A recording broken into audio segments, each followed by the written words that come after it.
मजबूत शुरुआत के बाद सीमित दायरे में बाजार में कारोबार, जहां सेंसेक्स और निफ्टी है हल्के फुल्के दबाव में, लेकिन मिड कैप स्मॉल कैप शेयरों में एक्शन है भरपूर।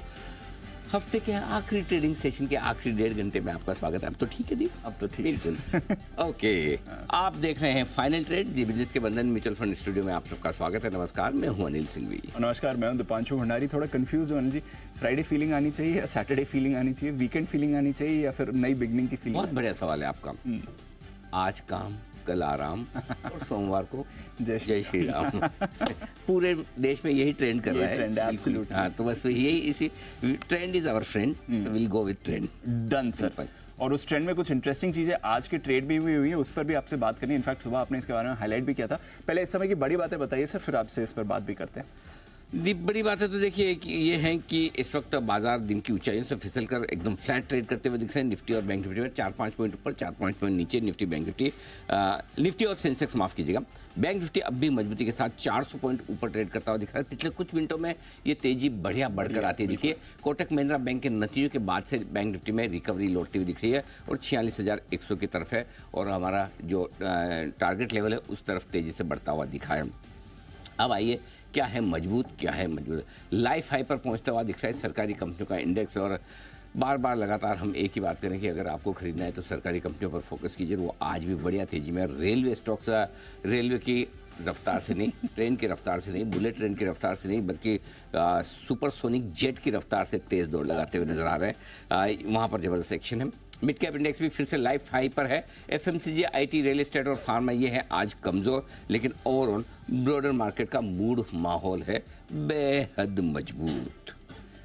मजबूत मूड माहौल है। और अनिल जी, दो बातें सुबह आपने कही थी। एक कहा था कि निफ्टी अच्छा दिखेगा बट ऊपर आपको मुनाफा वसूली भी करनी है 100%। और वो मुनाफा वसूली आई भी है, ऊपरी स्तरों से हमने देखा भी बाजार फिसले हैं। दूसरा, एचडीएफसी बैंक से पहले भी आपने कहा था नंबर्स आने दीजिए फिर बैंक निफ्टी पर कॉल लेंगे। आज कोटक आईसीआईसीआई से पहले भी आपने कहा था कि कोई कमिटमेंट मत करिए, कुछ भी हो सकता है, नंबर्स के बाद ही देखते हैं। आज एचडीएफसी बैंक के बाद जो हुआ उसका आज ऑपोजिट हो गया कोटक के बाद। कोई ऐसा कोई जरूरी है ही नहीं कि हर रोज किसी चीज पे कॉल लेना है, हर रोज किसी चीज पे डायरेक्शन देना है। कोई जरूरी नहीं। किसने बोला है? अपने जो समझ में आया वो करो। अगर आपको जो समझ में आ रहा है वो आपने ढंग से कर लिया ना तो आपका काम हो गया। जो नहीं समझ आ रहा और किसी दिन कुछ नहीं करने में समझदारी भी है। और अभी भी बैंक निफ्टी में आप देखिए इंपॉर्टेंट सपोर्ट लेवल से घूमा ही है। हमारा आज का नीचे का लेवल क्या था? 45,725, 45,425, 45,550। वहाँ तक पहुँचे नहीं, उसके पहले से 650 के आसपास से घूम गया। ऊपर में 46,075, 46,250 से एग्जैक्टली उसी रेंज में। फ्रेश तेजी बैंक निफ्टी में आपको कब करनी है? 46,300 के ऊपर टिकने पर। गॉट इट, अभी टाइम है। 250-300 की रेंज को पार करके टिकने दो तो करेंगे, नहीं तो नहीं करनी है। अभी भी नहीं करनी है। 46,000 के ऊपर जब तक है मूड अच्छा है, 46,000 के नीचे जब तक है थोड़ा सा खराब है, लेकिन नीचे 46,700 आपका स्ट्रॉन्ग सपोर्ट है। तो हो क्या गया? 46,700, 47,300 आपकी 600 पॉइंट की रेंज बैंक निफ्टी के लिए ये ट्रेडिंग रेंज हो गई। 46,300 के ऊपर निकलते आप ब्रेकआउट दे देंगे, 45,700 के नीचे बंद होते ही आपके खतरे की घंटी बजेगी और 46,000 में और ब्रेक लेवल। जब 300 पॉइंट की इतनी बड़ी रेंज निकल के आ रही है और उसमें भी डायरेक्शन क्लियर हो तो शांति से बैठो। क्यों खाली कोटक आया है, ऐसे नहीं आया है। हाँ, देखो क्या है, बुरे समय में अच्छा सोचो और अच्छे समय में बुरे का भी याद हो। आई एम नॉट सेइंग कि बुरे नंबर आएंगे, ऐसे not, I don't mean that, लेकिन रिस्क तो है ना, आपकी रिस्क खत्म नहीं हुई। अगर आईसीआईसीआई और कोटक दोनों आने के बाद ये बैंक निफ्टी होता तो हम बुलिश हो जाते, है ना। अभी दोनों नहीं हुआ, तो अपने ओवर एक्साइटेड भी नहीं होना और डरते तो हमें ही नहीं, ना डरते ना डराते, ये तो क्लियर। हाँ, वो सिस्टम है ही। सो इसलिए अपने आराम से बैंक निफ्टी अभी भी wait and watch. Nifty perfect 21,525, 21,575 लेने की जगह आज का लो देख लीजिए आप, 21,578 है। 21,725, 21,800 आपके देने की जगह आज का है 21,725 है, 720 है। सो ऊपर आएगा, 700 के ऊपर से बेचने के बारे में सोचेंगे, 600 के नीचे से लेने के बारे में सोचेंगे, सही लेवल देख के एंट्री मार लेंगे। अब पॉइंट क्या है? पॉइंट है कि आपकी रविवार तो छुट्टी सबकी होती है, सोमवार की भी छुट्टी है, आप मंगलवार को लौटेंगे ट्रेडिंग सेशन के लिए। तो 2-1 दिन के ग्लोबल संकेत होंगे, ठीक होंगे। तो 2 के क्या, सोमवार के तो होंगे, मंडे के होंगे ना। हाँ, एक का तो हो गया ना। हाँ, तो ऐसा क्या डरने की बात, कोई टेंशन। फिर भी जहाँ अपना कंफर्ट है, कॉन्फिडेंस है, डायरेक्शन क्लियर है, मिड कैप स्मॉल कैप शेयरों में जमकर खा जाए। एक चीज और दीप आज फिर से बोलना चाहता हूँ। बताइए सर। कितने लोग बार बार आज भी पूछते हैं सर ये रेलवे तो बहुत बढ़ गया, आप तो बोल रहे थे चले बहुत बहुत बहुत बहुत बढ़ गया, आपके बोला भी डबल हो गया, 3 महीने में डबल बेच दें। भाई साहब सुबह बेच देते ना कोई रेलवे स्टॉक तो 10 टका आज ही आपका कम हो जाता। इमेजिन आज ही हो जाता। कब सोच बड़ी करो, सोच बड़ी करो तब पैसा बढ़ाएगा, सोच ही बड़ी नहीं होगी पैसा कैसे बढ़ाएगा। वो ट्रेडिंग माइंडसेट से निकल के इन्वेस्टमेंट वाली माइंडसेट में होल्ड करने से पैसा बन रहा है। होल्ड इज और बोल्ड कॉल, होल्ड इज। टेक्स रेल देखिए, इरकॉन देखिए, रेलटेल देखिए, राइट्स देखिए, ऐसे ही नहीं भाग रहे सबके सब। पूरे रेलवे स्टॉक्स में जो भयंकर तेजी है, और मैं बता रहा हूँ आपको बीच में लोगों ने रेलवे स्टॉक्स राइट ऑफ कर दिए थे, बहुत अहेड ऑफ देयर अर्निंग्स। बहुत अच्छा लगता बोलने में, कितना फैशनेबल है, अहेड ऑफ देयर अर्निंग्स। अरे क्या अहेड ऑफ देयर अर्निंग्स? आज आप अर्निंग, प्रॉब्लम ये ना आप तो अर्निंग 3 महीने की देख रहे हो, कोई ऐसा समझदार आदमी तो है ना 3 साल आगे की अर्निंग देख रहा है, वो ले रहा है ना। वहीं से कोई तो हर आदमी 3 महीने और 3 हफ्ते के व्यू वाला और 3 दिन वाला तो नहीं है ना। 3 साल और 5 साल वाले व्यू वाले लोग भी तो है ना, उनको दिख रहा है 5 साल में रेलवे में क्या होने वाला है, उनको दिख रहा है 3 साल में डिफेंस में क्या होने वाला है। सो लॉन्गर टर्म व्यू वाला जो पैसा आ रहा है वो वहाँ आ रहा है। अब वैल्यूएशन आप निकाल के देख रहे हो, इस कंपनी का वैल्यूएशन निफ्टी की 15 कंपनी से ज़्यादा है। इस कंपनी का जो जब कम था तब किए थे क्या? जब कम था तब तो नहीं किया ऐसे कंपेरिजन। ओहो 8 टका का डिविडेंड वाला ये रेलवे स्टॉक मिल रहा है, देखिए इस भाव में 2 की पी मल्टीपल पर 3 की पी में। तो ये तो मार्केट है, हमेशा अनरीजनेबल रहेगा, नीचे की तरफ भी और ऊपर की तरफ भी। लेकिन कितना रीजनेबल है कितना अनरीजनेबल, ये हम डिसाइड नहीं करेंगे, ये बायर सेलर डिसाइड करेंगे। सो मेरे ख्याल से अपने सिंपल फॉर्मूला, जब तक बेचने का सिग्नल ना आए, सिर्फ इस वजह से नहीं बेचना कि बहुत बढ़ गया। जिस दिन बेचने का सिग्नल आए, रिजल्ट खराब हो, अनाप शनाप 80-100 के मल्टीपल पर ट्रेड करे और ऐसा लगे कि भाई इतने ज़्यादा भी आगे ऑर्डर्स या अर्निंग विजिबिलिटी नहीं जितने स्टॉक भाग रहे हैं, वहाँ आप थोड़ा बहुत बेचिए, बिल्कुल बेचिए, प्रॉफिट बुके। लेकिन जब तक ऐसे सिग्नल ना आए, सिर्फ इसलिए बेच दें कि भाई किसी को लग रहा है महंगा है या बहुत जल्दी भाग गया, ज़्यादा भाग गया। जल्दी और ज़्यादा भागने की डेफिनेशन हम डिसाइड नहीं करेंगे, राइट। न मैं करूँगा ना आप करेंगे ना आप करेंगे, बस सिंपल सी चीज़ है। ये कौन हमें डिसाइड, 3-3 साल तक हिलते नहीं, वो भी हमने थोड़ी डिसाइड किया था। करेक्ट। तो 3 दिन में अगर 1 साल का रिटर्न आया तो हम कैसे डिसाइड करें? सो अपने जो चल रहा है मार्केट में उसके साथ चलो, दुश्मनी लेकर झगड़ा करके उल्टा जाके कुछ मिलने वाला है ना। बस तो सिंपल होल्ड करिए अच्छी क्वालिटी के शेयरों को, कोई टेंशन नहीं। वैसे आज आपके कुछ बजट स्टॉक्स फोकस में है अनिल जी। जी। PSUs, railways, fertiliser. Correct. Fertiliser में भी बड़ी मूव आ रही है सर, बिल्कुल बड़ा एक्शन वहाँ पर बन रहा है। कैपिटल गुड्स कंजम्पशन यहाँ पर भी अच्छा एक्शन बन रहा है। तो जो बजट थीम वाले शेयर है, 12 दिन है बजट के लिए, ये सारे आपको एक्शन में आते हुए दिख रहे हैं। आइए फिर थोड़ी देर में डेटा और रिजल्ट ले लो आप एक बार, रिजल्ट ले लें। कैनफिन होम्स के आगे थे, अब यूनियन बैंक के नंबर्स आते हुए दिख रहे हैं। Stand alone basis net interest income 6% ही बढ़कर आई है। वाई कंपैरिजन में आपको बता रहा हूँ 9,168 करोड़ की इस समय नेट इंटरेस्ट इनकम आई है।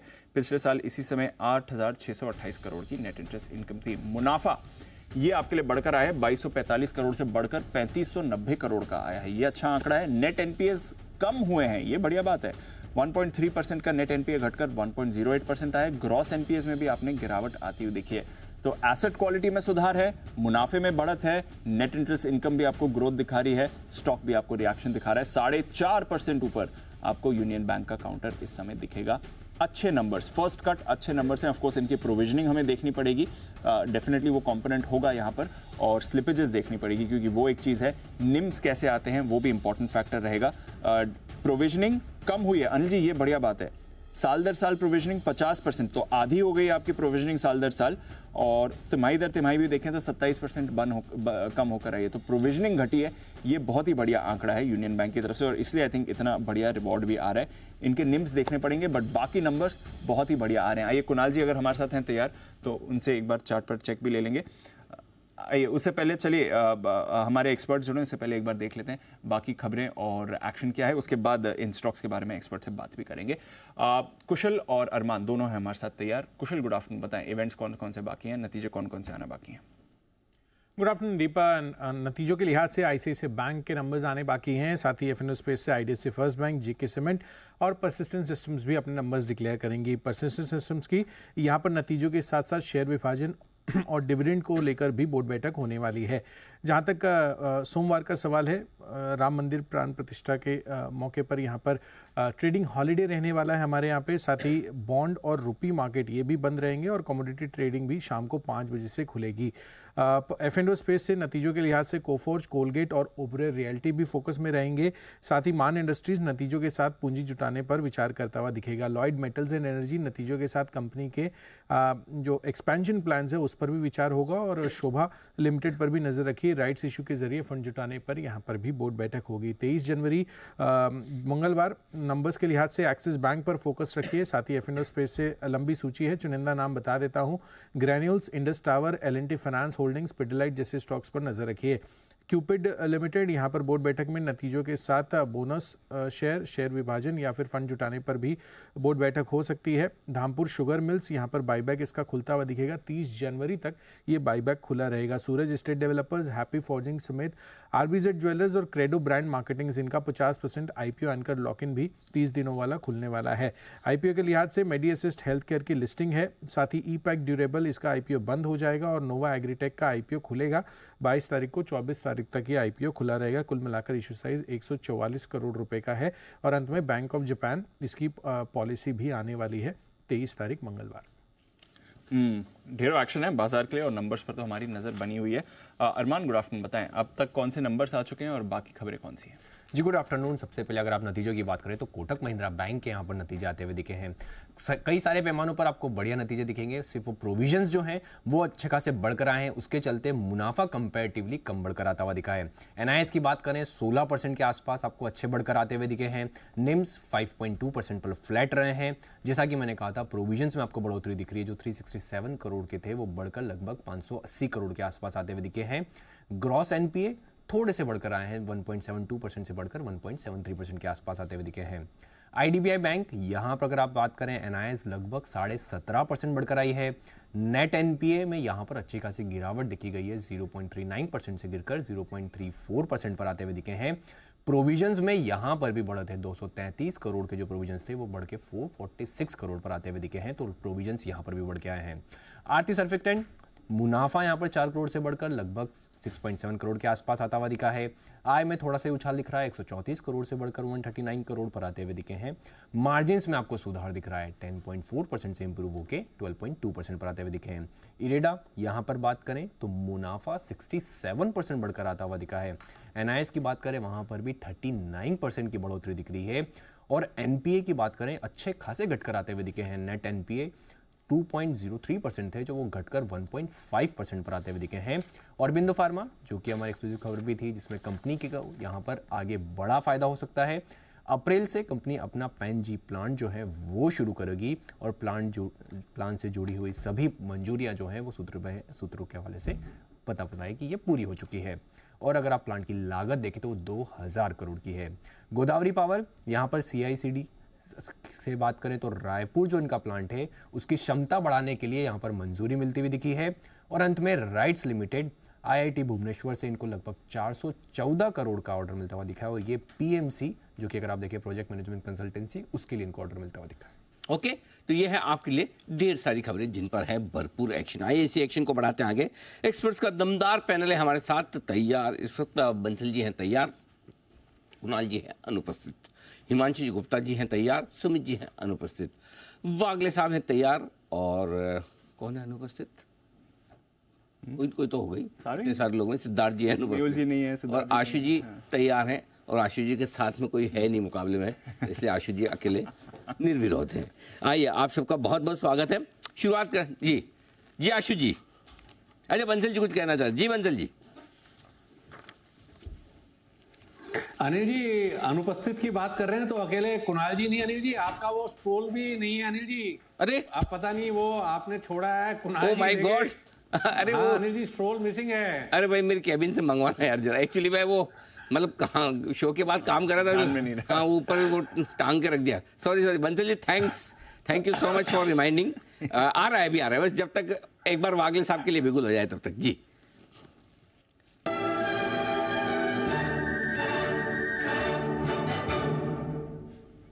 जी वागले साहब फरमाएं सर।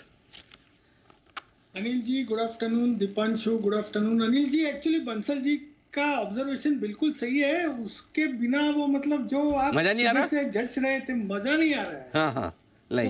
मैं जब तक वो आता नहीं है मैं कॉल नहीं दूंगा। अरे क्या बात करें, ये लो सर, जरा नजर डालिए अपने टीवी पे, ये देखिए आपने कहा और बात ये लो। और अभी देश के आपने ये जो पेन है, जो आप देश के दो इतने बड़े दिग्गज एक्सपर्ट कहे हैं स्टॉल के लिए ना आए और मैं ना मानूं, ऐसा हो सकता है? Are you happy sir? Sirs both of you are Anil happy? जी वेरी वेरी हैप्पी। चलो बहुत बढ़िया जी सर, फरमाए। अनिल जी अभी मैं 2 कॉल दूंगा। आप बोलो तो एक हाथ फोल्ड और कर लूँ मैं। जी सर बताएं। अनिल जी अनफॉर्चुनेटली कैनरा बैंक मेरे रडार से निकला है, मतलब वो 5 रुपए ऊपर गया तो अभी लेने का मतलब नहीं है, क्योंकि वो बहुत ही बड़ा वाला ब्रेकआउट कैनरा बैंक में आया है। बट वो 473-72 के आसपास था, लेकिन वो अभी लेना नहीं क्योंकि ऑलरेडी 482 हो गया। अभी मेरे रडार पर जो स्टॉक है वो है कोल इंडिया, ये 399.50 के आसपास है, 20-30 पैसे इधर उधर। जैसे ये 400 के पार निकलेगा, ये मेरा stock of the coming week हो सकता है। 415 तक होल्ड करे, 4-4.5% की अप मूव के लिए प्ले करे। टाइम फ्रेम 3 से 4 दिन लगने चाहिए अगले हफ्ते में। आपका स्टॉप लॉस 396.50 मतलब 3.5 रुपए की आपकी रिस्क होगी, 3.5-4 रुपए की, और ऊपर में 15 से 16 रुपए मिलेगा। Time frame 2 to 3 days. और दूसरा स्टॉक मैं देना चाहता हूँ बालकृष्ण इंडस्ट्रीज, ये पूरे महीने के लिए है, 2750 4550 है ये। इसमें 50 रुपए की रिस्क होगी, मतलब लगभग 2% की, और टारगेट होगा 3120 से 150, मतलब लगभग 300-350 रुपए। 10% प्ले है। Time frame 3 to 4 weeks. लेकिन वागले साहब थोड़ा सा चेंज है, कहानी में ट्विस्ट है।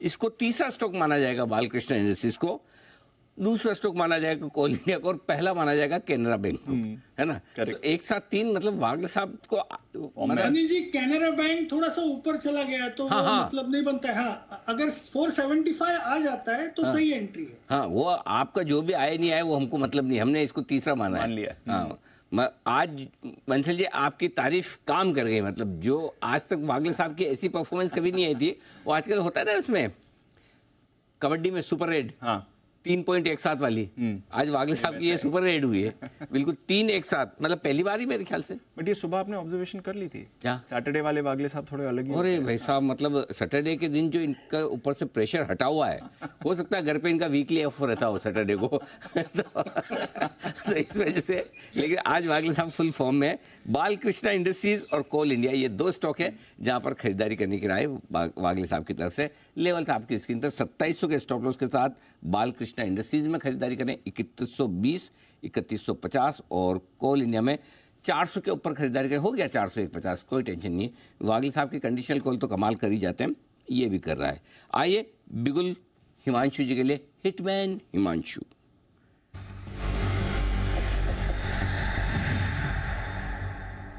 बताएं sir. Good afternoon everyone. Anil ji PSU banks पर मैं बुलिश हूँ। कल मैंने नंबर्स के बाद सेंट्रल बैंक में खरीदारी की सलाह दी थी, उसका 57 रुपए का टारगेट अभी आता हुआ नजर आया।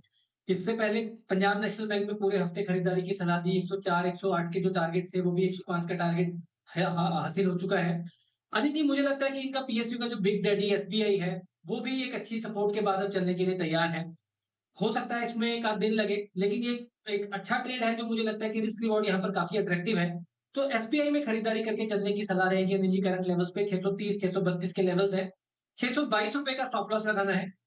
अपसाइड में पहला टारगेट रहेगा 645 648 रुपए का, और उसके ऊपर अनिल जी इसमें बहुत शार्प मूव आती हुई नजर आ सकती है, जिसमें ये 660 675 की तरफ जाता हुआ नजर आएगा। तो 1 से 2 दिन के नजरिए के साथ एसबीआई में एक तेजी का ट्रेंड बनाकर चलने की सलाह है।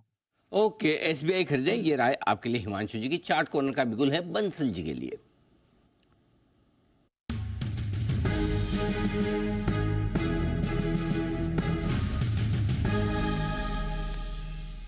राकेश जी बताएं सर।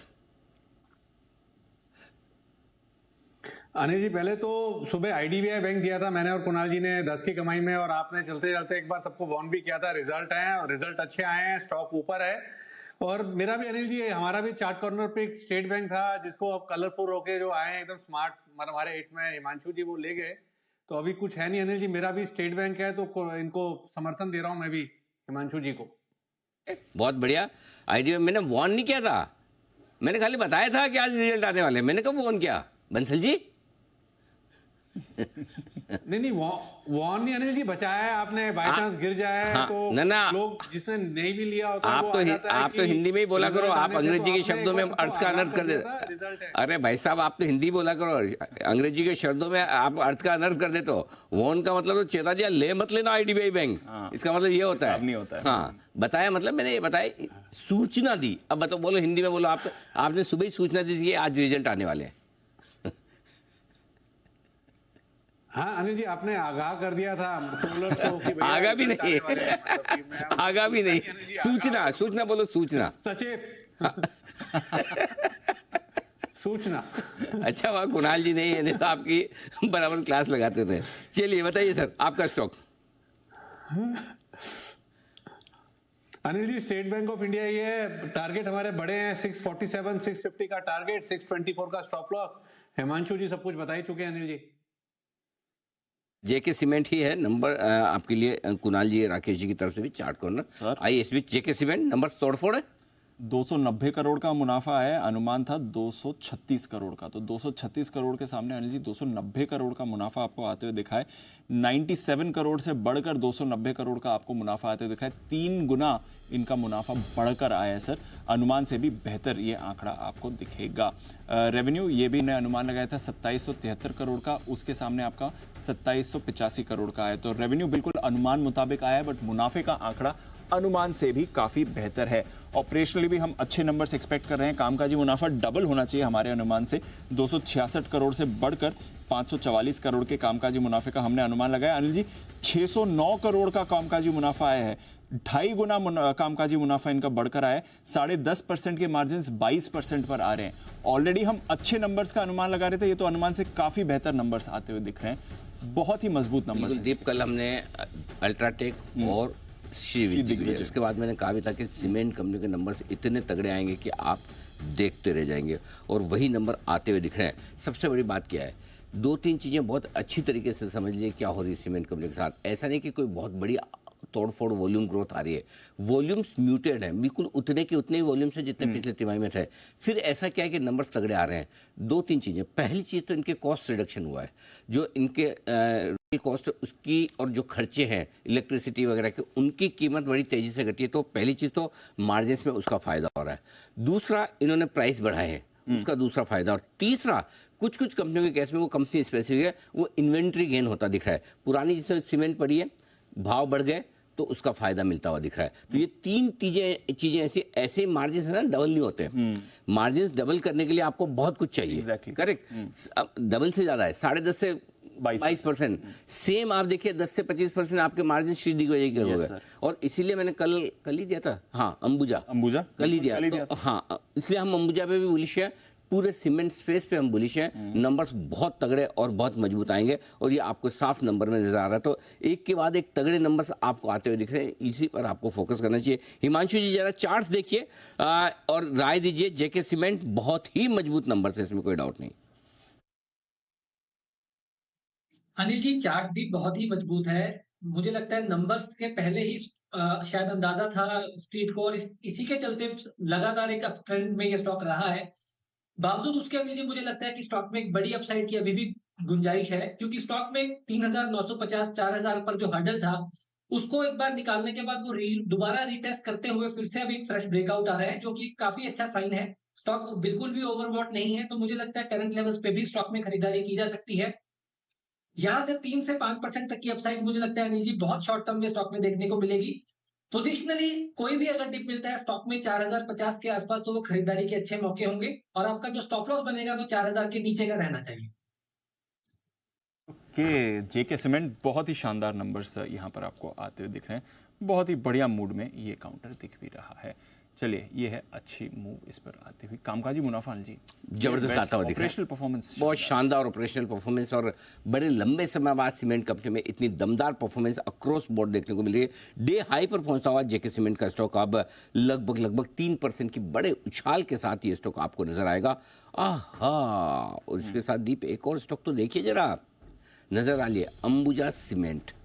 अंबुजा सीमेंट पे नजर आ लिया डे हाई पर अंबुजा सीमेंट। अब तो लोगों को अंबुजा सीमेंट पे भी कॉन्फिडेंस आने लगा है, नहीं तो अब तक ये सोचते थे शायद अल्ट्राटेक आया होगा, श्री दिग्विजय आया होगा, अब अंबुजा सीमेंट। और दीप अंबुजा सीमेंट का हमारा पहला टारगेट 544 का 544 का टारगेट हासिल हो चुका है। एक बार आप साइन सील डिलीवर कर सकते हैं। नहीं 538 था, सॉरी 538 का 540 और तीसरा 548 है, वो भी आपका हो सकता है आज ही आए, लेकिन इसे आपको 560-570 की रेंज के टारगेट के लिए रिजल्ट तक होल्ड करना है। स्टॉप लॉस ट्रेल करते चलना है। ज़्यादा खरीदा तो पार्टली आप 548 पे बुक करिएगा, बाकी आगे के लिए होल्ड करिए। तो अंबुजा सीमेंट में भी अच्छे नंबर्स आने की आप उम्मीद करके चल सकते हैं। 3.5% का बड़ा उछाल जेके सीमेंट में होता दिख रहा है और अंबुजा भी कमाल करता हुआ नजर आ रहा है। तो ये आपके लिए जबरदस्त एक्शन सीमेंट शेयरों में होता दिख रहा है। एक सबसे बढ़िया स्पेस जो आपको दिख रही है इस वक्त बाजार में, वो सरकारी कंपनी में रेलवे के बाद है सीमेंट आज के लिए। आइए आशु सर से भी स्वागत करके राय लिया जाए। आशु सर बताएं सर, बाजार पर अपना व्यू और अगर कोई स्ट्रेटेजी है तो वो भी। अनिल जी स्ट्रैटेजी है, पहले व्यू शेयर करता हूं जो कल शेयर किया था। अनिल जी कंसोलिडेशन है, कोई बड़ा ट्रेड निकल के नहीं आ रहा। आप देखिए कि 400 पॉइंट की डाउ की मूव के बाद भी निफ्टी आज खुलने के बाद नेगेटिव हो गया, तो दैट शोज अनिल जी कि कंसोलिडेशन है और कुछ भी नहीं है। कोई बड़ा अटेम्प्ट इधर उधर नहीं होगा इंडेक्स के अंदर, मुझे लगता है, in spite of the fact that we are hitting monthly expiry. क्योंकि जो पीछे जो अनिल जी जो मारामारी हुई है, जो इतनी बड़ी गिरावट हुई है, उसका बाउंस बैक है, वो डेड कैट बाउंस बैक, अभी डेड कैट बाउंस बैक ही कह सकते हैं। उसका भी कंफर्मेशन नहीं आया कि वो और ऊपर जाएगा। जो अनिल जी एक ऊपर का पड़ाव लगता था 21,700 750 और नीचे 350 400, उसी रेंज में रहेगा। और आज भी कल भी 700 के वहां जाके वो वहां से वो अपमूव फिजल आउट हो गई, क्योंकि वो बाउंस बैक था अनिल जी जो इतनी मारामारी के बाद जो इतना डर बैठ गया था और वो मारकाट हुई थी।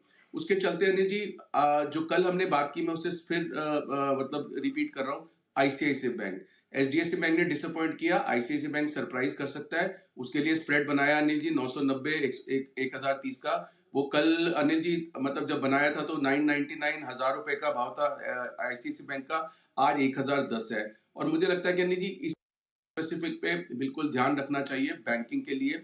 और अनिल जी एक बैंक निफ्टी में स्प्रेड है। दूसरा अनिल जी एमसीपी में सी, तो आज आप अब अगेन बात कर ही रहे हैं सीमेंट के बारे में, तो एमसीपी जो मेटल सीमेंट पावर है ये चलते रहना है अपना, मतलब अरे एक मिनट आशु सर, C4 सीमेंट था या C4 chemical? Cement Anil ji, chemical से तो अपनी एक्सपर्टीज ही नहीं है, वो तो सिद्धार्थ सेनानी की है। हाँ, क्या बात नहीं, बिल्कुल C4 सीमेंट था, बिल्कुल बराबर है। तो M metal, P4 pharma, cement power cement power जी सर, हाँ जी ओके सर। फार्मा के मालिक है राकेश बंसल जी और केमिकल के मालिक है सिद्धार्थ सेनानी। हम तो अनिल जी बीच में वो जो रिटेल पब्लिक वाला काम है हमारे बड़े बड़े स्टॉक्स में नहीं कर सकते हैं जी। हम मतलब अपनी हिम्मत हैसियत के हिसाब से काम करना होता है ना, तो हमारा बीच वाला काम है जी। 200 400 600 700 रुपए वाले स्टॉक, मतलब सारे मेटल सीमेंट। आप क्या चाहते हैं? आप जो कह रहे हैं वो मान लेना हम बिना किसी ऑब्जेक्शन के। बिल्कुल मानना अनिल जी, मेरी कंडक्ट प्रूव करती है, आपको माने ना नहीं माने। जय हो आपकी आशु जी। जी सर बताइए। तो अनिल जी सीमेंट कंटिन्यू है। और बैंक निफ्टी में अनिल जी एक स्प्रेड है, मुझे लगता है बैंक निफ्टी 46,500 600 भी अटेम्प्ट कर सकता है। और उसके भी उसका वजह आईसीआईसीआई बैंक हो सकती है अनिल जी। पीएसयू बैंक्स में ट्रैक्शन देखने को मिल रही है और 200 पॉइंट घटने के बाद अनिल जी 20 रुपए एचडीएफसी बैंक भी बढ़ सकता है। पर अनिल जी एचडीएफसी बैंक के लिए फिर मैं हाथ जोड़ के बोलता हूँ, मैं बैंक निफ्टी स्प्रेड बना लो, आईसीआईसीआई ले लो। एचडीएफसी अनिल जी मैंने उस दिन 2 दिन पहले ट्वीट डाला कि 1500 के आसपास अब एचडीएफसी शॉर्ट नहीं करना, तो अनिल जी कई मैसेज आ गए क्या लेना है। अनिल जी ये कंपल्सिव ट्रेडिंग सिग्नल होते हैं। बोलो शॉर्ट नहीं करने का मतलब होता है कि अब शॉर्ट नहीं करना, लेना नहीं है। या किसी को बोलो कि नहीं यार अब लेना नहीं है, तो इसका मतलब शॉर्ट कर दे। हर वक्त ट्रेड ढूंढना, तो अनिल जी एचडीएफसी बैंक को उसके हाल पे छोड़ दो। अगर 20-25 रुपए बढ़ जाए यहाँ से थोड़ा, तो बैंक निफ्टी को सपोर्ट कर देगा।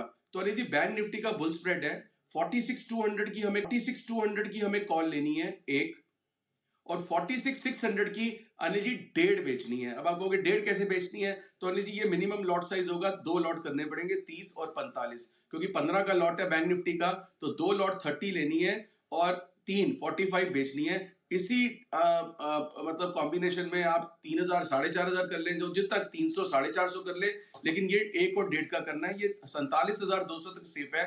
65 रुपीज का इसका कॉस्ट है। मुझे लगता है नहीं जी, जैसे मैं बैंक कर रहा हूँ कि जैसे HDFC बैंक ने इतना डिसअपॉइंट किया है, एक्सपेक्टेशन बहुत लो हो गई है, बैंक निफ्टी थोड़ा सा मतलब बहुत ज्यादा गिरा है, एक उसका बाउंस बैक आएगा, एक ICICI बैंक थोड़ा सपोर्ट कर सकता है, तो 65 रुपए लगा के नहीं जी, आगे भी 3 दिन है हमारे पास, ट्यूसडे के बाद ट्यूसडे खुलेंगे, वेंसडे थर्सडे, क्योंकि मंथली एक्सपायरी है, तो थर्सडे की एक्सपायरी है, तो थीटा डीके भी एक दिन का फेवरेबल है हमारे पास बैंक निफ्टी का। मुझे लगता है नहीं जी स्प्रेड बनाना चाहिए। 65 रुपए की कॉस्ट है, और अगर 46 500 600 700 हो गई निफ्टी, यहाँ से 5 बैंक निफ्टी बढ़ गई, तो ये 60 रुपए 300 रुपए 400 रुपए भी हो सकते हैं, 300-350 रुपए का प्रॉफिट हो सकता है इसके अंदर। तो अनिल जी एक कैलकुलेटिव स्प्रेड है, और ICICI बैंक का स्प्रेड जो 990 1030 है उससे बने रहे। अब बैंक तो करना पड़ेगा अनिल जी, मतलब अपने को बैक, अगर अनिल जी देखिए क्रिकेट में भी जब चौका छक्का उठाते हैं तो बैट्समैन कहता है ना आई बैक माई सेल्फ, तो अनिल जी वो 4 छक्के भी लग जाते हैं और कई बार पहली बॉल में कैच भी हो जाता है। तो स्प्रेड का अनिल जी यही फायदा होता है कि अगर बाई चांस कैच हो जाए तो इतनी बड़ी विकेट ना गिरे कि हम वापस ट्रेड ना कर पाए, लेकिन अगर छक्के लग गए तो लगते चाहिए, तो इसलिए अनिल जी स्प्रेड्स में हम लगे रहते हैं। तो ICICI bank spread, bank Nifty spread, Nifty में अनिल जी कोई ऐसा नहीं है, रेंज के अंदर है, कोई मजा नहीं है। मजा आया वहाँ मजा लो, देखो मजा आना चाहिए सर, कहीं भी आओ, है ना, मजा आना चाहिए। देखो मजा आज आपको सैटरडे के दिन भी आ रहा है काम करके, है ना, बाकी सैटरडे के दिन मजा आता है आराम करके, तो मजा तो कभी भी आ सकता है, कहीं भी आ सकता है, इसकी तो क्या है, अलग एक्सपीरियंस करिए। बिल्कुल।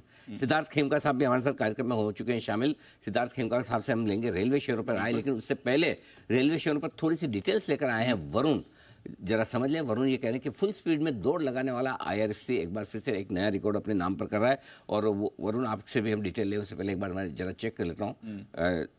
2:30 शुभ समय, सेठी साहब से मुलाकात करने का है। मेरा तो स्ट्रेटेजी डिले भी हो सकता है, सेठी साहब का नहीं होता। चलिए बिगुल सदाबार सेठी साहब की short term pics.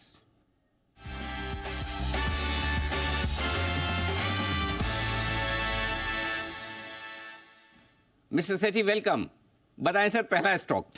Good afternoon Anil ji, good afternoon Deepanshu. Anil ji stock देने से पहले एक तो आज आपके पार्लेंस में बोलूं तो अनिल जी जो तीसरी महाशक्ति का जो दम है वो आज बिल्कुल देखने को मिल रहा है बाजार में। जहाँ निफ्टी नेगेटिव है वहीं आप देखिए मिड कैप स्मॉल कैप में एक जबरदस्त तेजी है, इंडेक्स भी 1% के करीब ऊपर है, और बाकी जो सेक्टर्स तीसरी महाशक्ति के पसंद के हैं, railways, defence, PSUs, power, infra, cement, यहाँ के जो कैश मार्केट के स्टॉक्स है धुआंधार तेजी बन रही है अनिल जी सब में। बिल्कुल जबरदस्त तेजी, और इस तेजी में आपका भी पूरा कंट्रीब्यूशन है, अच्छे स्टॉक्स जो आप बता रहे हैं। सेठी साहब बताएं सर आज का पहला शेयर। आज का जो पहला स्टॉक है एक ऐसा स्टॉक है अनिल जी, आज जो रेलवेज के स्टॉक्स में एक जो धुआंधार तेजी बनी हुई है, तो जिन भी स्टॉक्स के आगे रेलवेज या डायरेक्टली हम रिलेट कर सकते हैं रेलवेज, उनमें तो पिछले 2-3 दिनों में ही 25-30% की तेजी सभी स्टॉक्स में देखी जा रही है। कई सारे ऐसे स्टॉक्स हैं जिनके नाम में रेलवेज नहीं है बट रेलवेज के लिए बहुत काम करते हैं, और वैसा ही एक स्टॉक है रत्नवीर प्रिसीजन इंजीनियरिंग जो अभी 117 के लेवल्स पे ट्रेड कर रहा है। पहले इसके शॉर्ट टर्म टारगेट है 135 रुपए के, 110 का स्टॉप लॉस रखना है। ये कंपनी भी रेलवेज के लिए भी बहुत काम करती है। ये कंपनी स्टेनलेस स्टील वॉशर्स, फिर सोलर माउंटिंग हुक्स और ट्यूब्स, पाइप्स वगैरह बनाती है जो कि एलिवेटर्स, डोर्स, होम अप्लायंसेस इन सब में काम आते हैं। तो रेलवेज का एक सेक्टर जिसको कैटर करती है। इसके अलावा नेवी है, एरोस्पेस, फिर आपके विंड मिल्स, ऑटोमोबाइल्स, इन सब सेक्टर को कैटर करती है।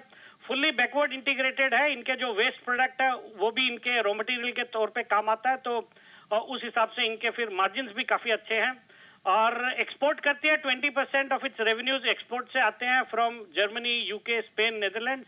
और जबरदस्त फंडामेंटल्स है। रिटर्न ऑन इक्विटी इज 24% के आसपास, return on capital employed is 29%। एक जबरदस्त कैगर से पिछले 3 साल 5 साल में ग्रोथ दर्ज करी है। हाल ही का IPO है और बहुत ही एक्सपीरियंस प्रोमोटर्स है। IPO को भी अच्छा रिस्पांस मिला था। वैल्यूएशन अट्रैक्टिव लगते हैं और FIs DIs भी अराउंड 10-11% स्टेक ओन करते हैं। सोसाइटी जनरल इसमें प्रोमिनेंट है। मुझे लगता है ये स्टॉक अच्छा करेगा। 135 के टारगेट के लिए खरीदारी करने की सलाह with A stop loss of 110। ये है आपके लिए रत्नवीर प्रिसीजन। दूसरा स्टॉक सर? आज का अनिल जी जो दूसरा स्टॉक है वो भी एक पसंदीदा स्टॉक, कई बार रिकमेंड करता हूं अनिल जी। ला ओपाला आरजी में खरीदारी करने की सलाह है, जो अभी 364 के लेवल्स पे ट्रेड कर रहा है। शॉर्ट टर्म टारगेट है इसके 395 के, स्टॉप लॉस रखना है 355 रुपए का। ये एक भारत की लीडिंग टेबलवेयर मैन्युफैक्चरर है, बहुत ही पॉपुलर ब्रांड्स है, हर एक सेगमेंट को कैटर करती है। ला ओपाला इनका एक प्रीमियम सेगमेंट है, फिर दीवा है, सोलिटेयर है, इस तरह के इनके पॉपुलर ब्रांड्स हैं। फिर एक साउथ कोरिया की कंपनी है ग्लास बनाने वाली, उनके साथ इनका टेक्निकल टाई अप भी है। और इस सेगमेंट में ऑर्गेनाइज्ड जो मार्केट है उनका 50% मार्केट शेयर है। जबरदस्त डिस्ट्रीब्यूशन नेटवर्क है, 20,000 रिटेलर्स, 200 डिस्ट्रीब्यूटर्स। एक एब्सोल्युटली डेट फ्री कंपनी है with a very strong margin, 39% के मार्जिन है। रिटर्न रेशियोज भी बहुत अच्छे हैं और सितंबर तिमाही भी अच्छी थी और करीबन 19% के करीब एफआईज डीआईज की इसमें हिस्सेदारी है, जिसमें एचडीएफसी है, Malabar India fund, UTI, DSP वगैरह है और बाजार के कुछ दिग्गज निवेशक भी इसमें निवेशित हैं। और ये इस कंपनी का परफॉर्मेंस आमतौर पे रियल एस्टेट सेक्टर पे भी निर्भर करता है। मुझे लगता है ये स्टॉक बहुत अच्छा करेगा, तो खरीदारी करने की सलाह है ला ओपाला पे with a target of 395, stop loss of 355। और ये कुछ ऐसे स्टॉक है जहां पर सेठी साहब की बहुत ही गहरी पकड़ है, जबरदस्त पकड़ है। और इसी पकड़ पर एक सवाल मेरा है सेठी साहब से भी, और सेठी साहब तो मुझे पता जवाब देंगे नहीं, बंसल जी आप ही दे दीजिए। जो काम कोई दूसरा नहीं कर सकता वो हमारे बंसल जी कर लेते। Bansal ji just tell me one thing, Sethi साहब की रिकमेंडेशन लिस्ट में हर हफ्ते कम से कम 1 या 2 किचन वाले स्टॉक आ जाते हैं, कैसे? इतनी गहरी फंडामेंटल रिसर्च और पकड़ इनकी कैसे है सारे किचन वाले स्टॉक्स पे? देखिए अनिल जी, सेठी साहब का ना साइज काफी बड़ा है, मतलब कि अल्ट्रा एचएनआई में आते हैं ये कुणाल जी। ये प्रॉपर्टीज अनिल जी खरीदते रहते हैं। अच्छा, तो जो ये ultra HNI Anil ji and की प्रॉपर्टीज होती है ना, उनमें ये सब किचन की नॉलेज इनको वहां से आती है। ये अनिल जी काम नहीं करते अनिल जी, अगर काम करते हो तो एक चीज मालूम हो अनिल जी, हाँ। कि ला ओपेला के अनिल जी अगर आप प्लेट पर मतलब कि चाकू रख के खीरा प्याज कुछ काटेंगे ना, हाँ। तो स्क्रैच नहीं पड़ते अनिल जी। अगर स्टेनलेस स्टील की अगर आप प्लेट में रख के भी काटे ना, उस पर भी निशान आते हैं चाकू के, हाँ। बट ला ओपेला की प्लेट में अनिल जी निशान नहीं आते हैं। ग्राउंड रियलिटी ये है अनिल जी। जोक सपाट अनिल जी, एक छोटा सा एक बहुत इंपॉर्टेंट अपडेट है। रुको एक मिनट, रुको एक मिनट, अपडेट बाद में लेते हो, रुको। अब फर्क समझ में आया। सेठी साहब किचन खरीदते हैं और किचन वाले जो यूटेंसिल्स है वो तो ग्राउंड लेवल पर जो है ना बंसल जी की समझ है। लेकिन इन सब के बीच में मालूम है मुझे क्या अच्छा लगा? मुझे अच्छे लगे हिमांशु जी। क्यों? पूछे क्यों? हिमांशु जी एक बार फिर से वही उसी तरीके से गर्दन हिलाई है जो बंसल जी के बोलते वक्त हिमांशु जी गर्दन हिलाया। अरे बंसल जी ये क्या कर दिया, क्यों बोला? कुछ ऐसे ही सोचा था हिमांशु जी आपने? अनिल जी पता नहीं वो उस टाइम नेचुरल रिएक्शन था, I can not recall it. हाँ लेकिन अच्छा वो तो रिएक्शन नेचुरल रिएक्शन, मन में क्या था वो बताइए। जो आप मन में सोचे थे वो शब्दों में बताइए। नहीं अनिल जी, मेरे मन में तो ये था कि कहाँ से सेठी जी की रिसर्च आपने पहले कहाँ पर लाई, उसके बाद बंसल जी ने उसकी एकदम फाइन ट्यूनिंग करके प्लेट पर ले आए रिसर्च। तो मेरे दिमाग में तो वो बात आई है दिल की। बताता हूँ हिमांशु जी के मन में ये थे, उनके जो मन में चल रहा था उसको शब्द में देता हूँ। अरे बंसल जी लोग कुल्हाड़ी पे पैर मारते हैं, लोग पैरों पे कुल्हाड़ी मारते हैं, आप तो कुल्हाड़ी पे ही डांस कर रहे हो। वैसा हाल था। चलिए बहुत बढ़िया, आपकी यही रिसर्च और आगे बढ़ती रहे, इसको ज़्यादा डीप ले जाए सेठी साहब और ज़्यादा अच्छे तरीके से। हम तो चाहेंगे कि हर रोज़ अगर एक किचन स्टॉक आपके यहाँ से आ पाए तो कहना ही क्या। फिलहाल आज के लिए बहुत बहुत धन्यवाद। रत्नवीर और ला ओपाला ये है वो 2 स्टॉक जिसके लिए खरीदारी करने की राय सेठी साहब की तरफ। बिल्कुल, बहुत बहुत शुक्रिया सर जुड़ने के लिए, अपनी कॉल शेयर करने के लिए। आइए लेते हैं अनिल जी से उनकी मार्केट स्ट्रैटेजी।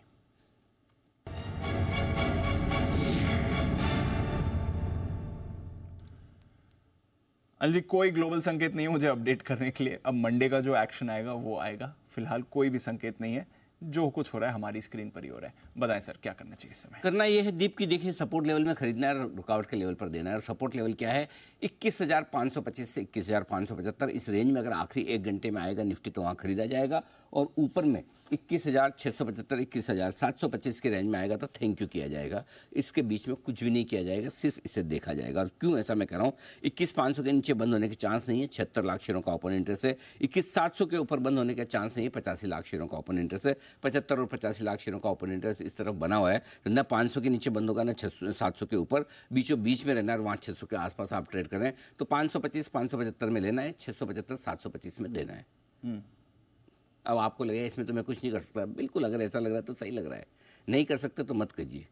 कैश मार्केट के स्टॉक्स में भरपूर एक्शन है। ठीक है। अगर निफ्टी आपकी शूटिंग रेंज में आए तो लीजिए, तो दीजिए, नहीं तो कुछ मत कीजिए। बैंक निफ्टी कोशिश कर रहा है बहुत ज़्यादा उछल कूद करने की, फड़फड़ाने की, पिंजरे से बाहर निकलने की, लेकिन हम बिल्कुल भी डगमगाएंगे नहीं जब तक कि या तो ये 46,300 के पार निकलकर बैंक निफ्टी ना टिक जाए या आईसीआईसीआई बैंक के नतीजे सामने ना आ जाए। तब तक हम कोई एडवेंचर करने के मूड में नहीं है। Not at all, not at all, बिल्कुल तय है। क्यों? क्योंकि डीप नीचे 45,500 45,700 की रेंज स्ट्रॉन्ग सपोर्ट है, 45,500 45,700, और ऊपर में 46,100 46,300 की रेंज रुकावट की है। सो 46,300 के पार निकल कर टिका और बंद होने का संकेत देगा तो ब्रेकआउट हो जाएगा शॉर्ट टर्म के लिए, और 45,500 के नीचे जाकर बंद देने के संकेत देगा तो दिक्कत आएगी। अब आईसीआईसीआई बैंक के रिजल्ट्स हैं आज 3 बजे के बाद आ भी सकते हैं, 3:30 के पहले आ भी सकते हैं, ना भी आए। टच एंड गो वाला मामला, जैसे आरबीएल आया ना कल, उस तरह का मामला हो सकता, तो आपको उस हिसाब से अपनी पोजीशनिंग बैंक निफ्टी की रखनी है। सिंपल सी चीज़ है। सो बैंक निफ्टी में हमारा नोटा है 46,300 के ऊपर ही लेंगे, और जब तक 45,700 नहीं टूटता तब तक कोई चिंता की बात है नहीं। ये आपके लिए सारे के सारे लेवल्स। अब आइए, बात हमारी चल रही थी रेलवे स्टॉक्स को। IRFC इसने बनाया है एक बड़ा रिकॉर्ड। ये रिकॉर्ड क्या बनाया है, ये रिकॉर्ड तो बताएंगे वरुण, और उसके बाद हम सिद्धार्थ खेमका साहब के पास पहुंचेंगे रेलवे शेयरों पर राय लेने के लिए। बनाएं। तो अनिल जी, बहुत अच्छा रिकॉर्ड बनाया है। 2 लाख करोड़ के ऊपर इस कंपनी का मार्केट कैप जा चुका है, और बहुत अच्छे दिन पे बनाया है, क्योंकि इस कंपनी का IPO आया था 18 से 20 जनवरी 2021 एग्जैक्ट। हाँ, तो एग्जैक्ट 2 साल पहले, हाँ 3 साल हो गया, 3 साल पहले। हाँ, तो एग्जैक्ट 3 साल बाद 2 लाख करोड़ का मार्केट कैप जो है वो इस कंपनी ने पार किया है। और अगर आप देखेंगे तो केवल 15 ट्रेडिंग सेशन में करीब 1 लाख करोड़ रुपए के आसपास का मार्केट कैप जो है वो जुड़ा है इस कंपनी से, यानी कि 75% के आसपास की रैली देखने मिली है। पिछले 1 साल में कंपनी का मार्केट कैप जो है उसमें 5-5.25 गुना के आसपास की बढ़ोतरी हुई है। जैसे कि मैंने आपको बताया, आज से 3 साल पहले IPO आया था, IPO भरना भी मुश्किल हो गया था। कुल सब्सक्रिप्शन अगर आप देखेंगे तो महज 3.5 टाइम्स का था, और उसके बाद लगातार अगर आप देखेंगे तो IPO प्राइस के आसपास ये कंपनी ट्रेड करती रही। इनफैक्ट 2.5 साल तक 25 से 35 ये 10 रुपये की रेंज थी जिसके बीच में कंपनी ट्रेड करती थी। उसके बाद जो चलना शुरू हुआ है तो अब रुकने का नाम नहीं ले रहा। केवल 5 महीने में 4 टाइम्स जो रैली है वो इस कंपनी ने दिखा दी। इस तक की तेज़ी इस कंपनी में हुई। जैसे कि मैं कह रहा था कि IPO भरना मुश्किल हो गया था, तो सबसे ज़्यादा अगर इस कंपनी में किसी ने कमाया है तो वो इस कंपनी के एम्प्लॉयज़ ने है, क्योंकि पूरा IPO जो है मेजॉरिटी पैसा उनने लगाया था। एम्प्लॉयज़ का जो कोटा था करीब 44 टाइम्स जो है वो एम्प्लॉय का कोटा भरा था। अब ये चल क्यों रहा है? क्योंकि रेलवे का केपेक्स बढ़ रहा है, पिछले साल भी बढ़ा था और आने वाले दिनों में भी रेलवे में केपेक्स में बढ़ोतरी का अच्छा खासा यहाँ पे अनुमान लगाया जा रहा है, जिसके कारण ये बढ़ रहा है। इनफैक्ट अगर आप सारे रेलवे स्टॉक्स को जोड़ भी लेना तो उससे ज़्यादा अकेला मार्केट कैप इसका है, क्योंकि इसका जो सबसे नियरेस्ट है IRCTC है, 81,000 करोड़ रुपए के आसपास का मार्केट कैप है, और सबको आप जोड़ लीजिए। दूसरा बड़ा RVNL है 66,000, बाकी सबको भी जोड़ लेंगे तो इतना मार्केट कैप इस कंपनी की जितना मार्केट कैप इनका भी नहीं है। ज़बरदस्त मोमेंटम है अनिल जी। 2 साल से तो आपके कन्विक्शन लिस्ट में रहा है कई सारे रेलवे स्टॉक्स। मुझे याद है IRFC 26 रुपये में IPO आया था, तब भी आपने कहा था पैसे लगाइए, लॉन्ग टर्म के लिए होल्ड करिए। देखिए 26 रुपये वाला IPO अब 176 पर ट्रेड कर रहा है। बाकी रेलवे स्टॉक्स भी हैं। अभी रिसेंटली दिवाली के वक्त माफ़ कीजिए रेलटेल पर भी आपकी रिकमेंडेशन आई थी, उसने भी कमाल कर दिया। तो सारे रेलवे स्टॉक्स में ज़बरदस्त एक्शन। एक बार देख लेते हैं रिसेंटली रेलटेल पर क्या सलाह दी गई थी। इस सेक्टर पर लगातार दीप हम बुलिश रहे हैं, और पिछले साल 1.5 साल से हम लगातार कह रहे हैं कि रेलवे स्टॉक्स में बड़ी तेजी बनेगी, और काफ़ी तेजी बनी भी है। रेलटेल में ये मिनी रत्न कंपनी है, सरकारी कंपनी है, यहाँ पर खरीदारी करने की राय है। सरकारी क्षेत्र की इस स्पेस की सबसे बड़ी कंपनी। अभी भी आगे चलते हुए इनके लिए बड़ी अपॉर्चुनिटी खुल रही है 2 स्पेस में। एक वाईफाई, सारे स्टेशन की वाईफाई करने की जो बात हो रही है वो, और दूसरा डेटा सेंटर। बड़ा काम डेटा सेंटर में रेलटेल करता है। लक्ष्य 300 रुपये का रखिए। अभी रेलटेल जो हमारी दिवाली पिक थी, दिवाली ऑफर जो हमने वो रिकमेंड हुआ था 2 नवंबर को 221 रुपए पर आज 413 रुपए, दुगुना हो चुका ऑलमोस्ट 2.5 महीने में।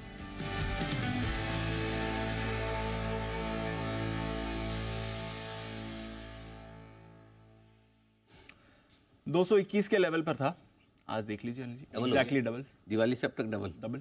हम तो अगली दिवाली तक सोचे थे दिवाली प्रीपोन होगी। नहीं दीप, यही है पूरा ये सरकारी कंपनियों में, रेलवे वाली कंपनियों में, डिफेंस वाली कंपनियों में जो स्ट्रॉन्ग ऑर्डर बुक है और जहाँ जहाँ एग्जीक्यूशन आपको स्ट्रॉन्ग दिख रहा है, ये सारे स्टॉक से आज देखिए आप कौन देखिए 17-18% ऊपर है।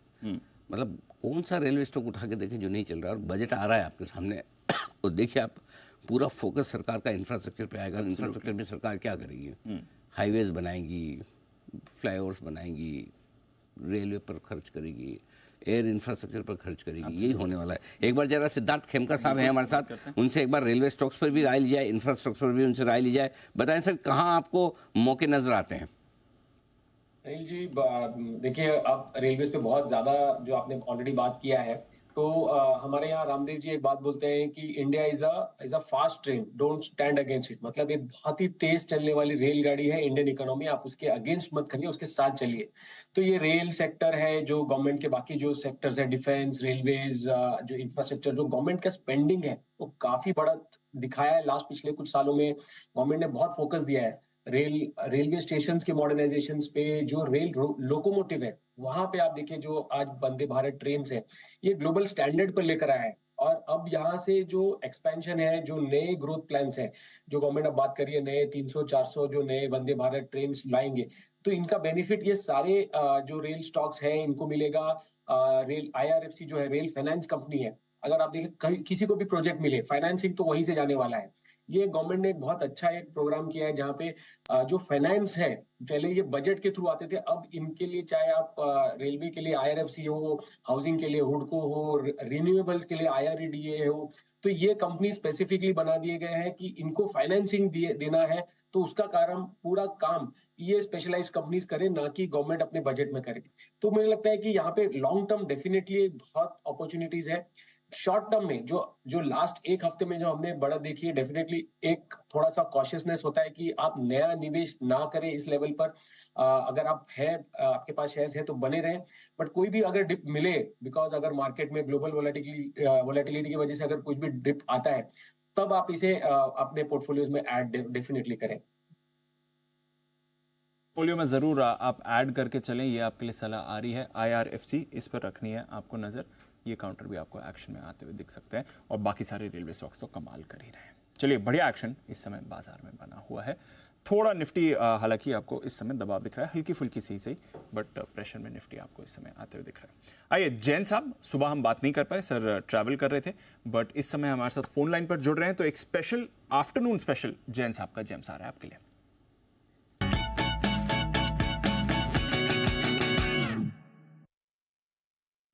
गुड आफ्टरनून जैन साहब, बताएं सर कौन सा जेम स्टॉक्स लेकर आए आप? Thank you so much Deepanshu ji, और फॉर कोऑपरेटिंग। सुबह मैं नहीं कर पाया था, फ्लाइट की टाइमिंग्स, और मैं नासिक आया हुआ हूँ कोई सेमिनार के लिए।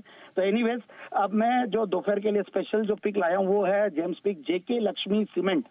इनफैक्ट एक बेहतरीन क्वालिटी कंपनी, सीमेंट स्टॉक्स में एक अच्छी चाल आनी चाहिए, ऐसा मेरा मानना है, क्योंकि जिस तरीके से अल्ट्राटेक के रिजल्ट्स आए, जो कॉस्ट ऑफ रॉ मटेरियल्स का एक प्रेशर था इनके ऊपर, वो भी ठीक हो रहा है। पेटकॉक की प्राइसेस भी ठीक हो रही है, इनके फेवर में आ रही है, तो उसकी वजह से अब लगता है कि बढ़िया रहना। और जिस तरीके का सरकार का इंफ्रा पे पुश है, और जो रियल एस्टेट में पुश, जो ओवरऑल डिमांड आ रही है, उन सबको देखते हुए लगता है कि cement stocks will continue doing well, और बहुत बढ़िया कर रहे हैं। बाकी भी सीमेंट स्टॉक्स हमने जितने भी मिड कैप आइडियाज दिए हैं, लार्ज कैप भी बढ़िया कर रहे हैं, एंड आई फील कि JK Lakshmi can also be a good this thing investment. तो 916 के लेवल्स पहले दिखाया हुआ है, वहां से करेक्ट हुआ थोड़ा सा स्टॉक, एंड 1030 1050 के टारगेट के लिए पहले लीजिए। और कंपनी की ग्रोथ भी अगर देखें तो बहुत बढ़िया, पिछले 5 साल में बहुत बढ़िया कैगर दिया, प्रॉफिट की, सेल्स की कैगर बहुत बढ़िया रही है, और राजस्थान बेस्ड कंपनी है, और अच्छे खासे सीमेंट प्लांट्स इनके हैं राजस्थान, छत्तीसगढ़, गुजरात, हरियाणा, उड़ीसा सब में।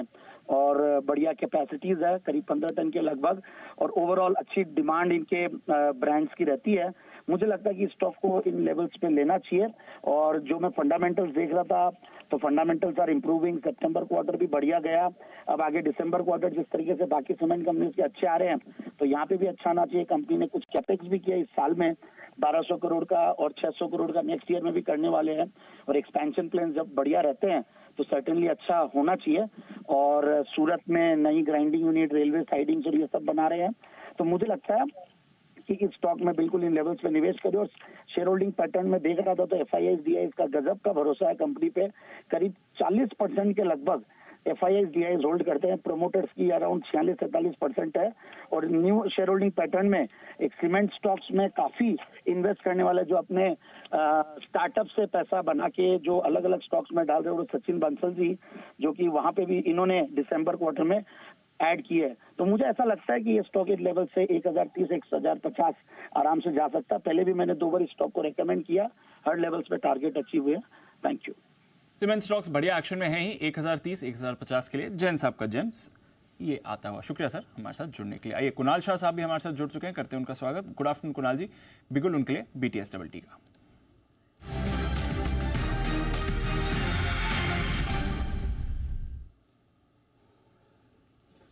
बताएं sir. Good afternoon Deepanshu, good afternoon Anil ji. I think BTST जो कॉल रहेगा वो रहेगा अडानी स्टॉक्स पे। आई थिंक एक लास्ट 1 आवर में हमने एक हाफ एन आवर में अच्छी खासी बाइंग देखी है पूरे ग्रुप में। सो आई थिंक अडानी एंटरप्राइज ये लेवल से काफ़ी अच्छा लग रहा है। स्पेसिफिकली स्टॉक ने 20 डे मूविंग एवरेज भी ब्रेक दे दिया है वॉल्यूम्स के साथ। सो 2900 अभी एक सपोर्ट बन गया है स्टॉक के लिए।